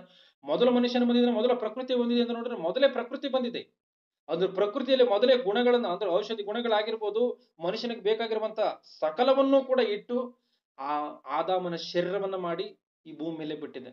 ಅಂದ್ರೆ ಈ ವಸ್ತು ಅಸ್ವಸ್ಥತೆ ಬಂತ, ನಾವು ಮೆಡಿಸಿನ್ಗಳನ್ನು ತೆಗೆದುಕೊಳ್ಬೇಕಾ ಬಿಟ್ರೆ ಆ ಒಂದು ರೋಗ ನಿರೋಧಕವಾಗಿ ಹೋರಾಡುವಂತ ಯಾವುದೇ ಒಂದು ಕಾರ್ಯಗಳನ್ನು ತೆಗೆದುಕೊಂಡು ಅದರಿಂದ ಹುಷಾರಾಗಿ ದೇವರಿಗೋಸ್ಕರ ಬದುಕಬೇಕೇ ಬಿಟ್ರೆ, ಅಸ್ವಸ್ಥತೆ ಬಂದಿದೆ ಅಂತ ಯಾವ ಬಾಬಾಗಳಿಗೋ, ಅಸ್ವಸ್ಥತೆ ಬಂದಿದೆ ಅಂತ ಹೇಳಿ ಯಾವ ಪಾಸ್ಟರ್ಗಳಿಗೋ, ಅಸ್ವಸ್ಥತೆ ಬಂದಿದೆ ಅಂತ ಹೇಳಿ ಯಾವ ಪಂಡಿತರ ಬಳಿಗೋ ಹೋಗಿ ನಾವು ದೇವರ ನಾಮಕ್ಕೆ ದೂಷಣೆ ಆಗುವಂತ ರೀತಿಯಲ್ಲಿ ನಡೆದುಕೊಂಡು ನಾವು ಕೂಡ ಪ್ರಾಣವನ್ನ ಕಳೆದುಕೊಂಡು ನರಕಕ್ಕೆ ಹೋಗ್ಬಾರ್ದು. ಇದನ್ನು ಖಚಿತವಾಗಿ ಅರ್ಥ ಮಾಡಿಕೊಳ್ಬೇಕು. ಆಗಿರುವಂತ ಕಾರಣ ವರಗಳು ಎನ್ನುವಂಥದ್ದು, ಸ್ವಸ್ಥತೆ ವರಗಳು ಎನ್ನುವಂಥದ್ದು ಇವತ್ತು ಯಾರಿಗೂ ಕೂಡ ಇಲ್ಲ. ಸ್ವಸ್ಥತೆಗಳನ್ನ ನಾವು ಮಾಡೇ ಮಾಡ್ತೀವಿ, ಇದು ಚಾಲೆಂಜ್ ಎಂಬುದಾಗಿ ಹೇಳುವಂತ ಗಂಡು ಈ ಭೂಮಿ ಮೇಲೆ ಯಾರು ಇರೋದಕ್ಕೆ ಸಾಧ್ಯ ಇಲ್ಲ, ಇಲ್ಲೂ ಇಲ್ಲ, ಸಾಧ್ಯನೂ ಇಲ್ಲ. ಅದನ್ನ ಚೆನ್ನಾಗಿ ಗಮನಿಸ್ಬೇಕು. ದೇವರು ಒಂದ್ ವೇಳೆ ಸ್ವಸ್ಥತೆಯನ್ನ ಮಾಡಿದ್ರೆ ಯಾವ ಒಂದು ದೊಡ್ಡ ಕಾಯಿಲೆ ಆಗಿರ್ಬೋದು, ದೇವ್ರು ಮನಸ್ಸು ಮಾಡಿದ್ರೆ ಅದು ದೊಡ್ಡ ವಿಷಯ ಅಲ್ಲ. ಸತ್ತು 4 ದಿನವಾಗಿ ಎದ್ದು ಬಂದಂತ 4 ದಿನವಾಗಿದ್ದಂತವನ್ನೇ ದೇವರು ಕ್ರಿಸ್ತನ ಮೂಲಕವಾಗಿ ಎಬ್ಬಿಸಿದ್ದಾನೆ ಅಂದ್ರೆ ಈ ರೋಗಗಳು ತೆಗೆಯುವಂಥದ್ದು ದೊಡ್ಡ ವಿಷಯವ. ಅರ್ಥ ಮಾಡ್ಕೊಳ್ಳಿ. ಒಬ್ಬ ಮನುಷ್ಯನಿಗೆ ಕೇಡು ಬಂದಿದೆ ಅಂದ್ರೆ ಅದ್ರಿಂದ ದೇವ್ರಿದನೇನೋ ಒಂದ್ಸರಿ ಆಲೋಚನೆ ಮಾಡಿ ನೋಡ್ಬೇಕು. ಯಾಕೆ ಅಂತ ಅಂದ್ರೆ ಅನೀತಿ ಮಾರ್ಗದಲ್ಲಿ ಹೋಗುವಂತ ಸಮಯದಲ್ಲಿ ದೇವರೇ ಏನ್ ಮಾಡ್ತಾನೆ, ರೋಗಗಳನ್ನ ಕಳಿಸ್ತಾನೆ. ರೋಗಗಳನ್ನ ಈಗ ಪ್ರಪಂಚವೆಲ್ಲವೂ ಕೂಡ ಪಾಪದಲ್ಲಿ ಇದ್ದಂತ ಕಾರಣ ಕೊರೋನಾ ವೈರಸ್ ಎನ್ನುವಂಥದನ್ನ, ಆ ರೋಗವನ್ನ ದೇವರು ಕಳಿಸಿದಾನೆ, ಕ್ರಿಮಿಯನ್ನ ದೇವರೇ ಕಳಿಸಿದ್ದಾನೆ. ಇದು ಗೊತ್ತಿಲ್ಲದೆ ಇರುವಂತ ವಿಷಯ ಪ್ರಪಂಚಕ್ಕೆ. ದೇವರೇ ಕಳಿಸಿದ್ದಾನೆ. ಆದ್ರೆ ಅಂತ ದೇವ್ರನೇನೆ, ಆದ್ರೆ ನಮಗೆ ಕೇಳು ಬಂದಿರುವಂತದ್ರ ಹಿಂದೆ ಆ ರೀತಿಗೆ ದೇವ್ರಿದ್ದಾನ? ಇಲ್ಲ ಏನೋ ನಮ್ಮ ನಮ್ಮ ಅಶ್ರದ್ಧೆಯಿಂದ ಬಂದಿದ್ಯಾ? ಆಲೋಚನೆ ಮಾಡಬೇಕು. ಇವತ್ತು ನಮ್ಮ ಶರೀರವನ್ನ ಸರಿಯಾದಂತ ರೀತಿಯಲ್ಲಿ ಕಾಪಾಡಿಕೊಳ್ಬೇಕು. ಯಾಕಂದ್ರೆ 1 ಕೊರಿಂಥ 6:20 ವಚನದ ಪ್ರಕಾರವಾಗಿ ನಮ್ಮ ಶರೀರವು ನಮ್ಮದಲ್ಲ. ನಮ್ಮ ಶರೀರವನ್ನ ಯಾವುದೇ ಒಂದು ಸಮಯದಲ್ಲೂ ಕೂಡ ಅಜಾಗ್ರತೆಯಿಂದ ನೋಡಿಕೊಳ್ಳದೆ, ಆ ಪಾಪಕ್ಕೆ ತೊಡಗಿಸದಂತೆ, ಮತ್ತೆ ಅನಾರೋಗ್ಯಕ್ಕೆ ಒಳಪಡಿಸದಂತೆ, ನಮ್ಮ ಆರೋಗ್ಯದ ವಿಷಯದಲ್ಲಿ ಬಹು ಎಚ್ಚರಿಕೆಯಿಂದ ನಾವು ನೋಡಿಕೊಳ್ಳುತ್ತಾ ದೇವರ ಕೆಲಸವನ್ನು ಮಾಡೋದಕ್ಕೋಸ್ಕರ ಈ ಶರೀರವನ್ನು ಯಾವಾಗಲೂ ಸಿದ್ಧವಾಗಿ ಇಟ್ಟುಕೊಳ್ಬೇಕು ಇರುವಂತದ್ದು ದೇವರ ಮಾತು. ಅಂದ್ರೆ ಖಚಿತವಾಗಿ ಅರ್ಥ ಮಾಡ್ಕೊಳ್ಳಿ.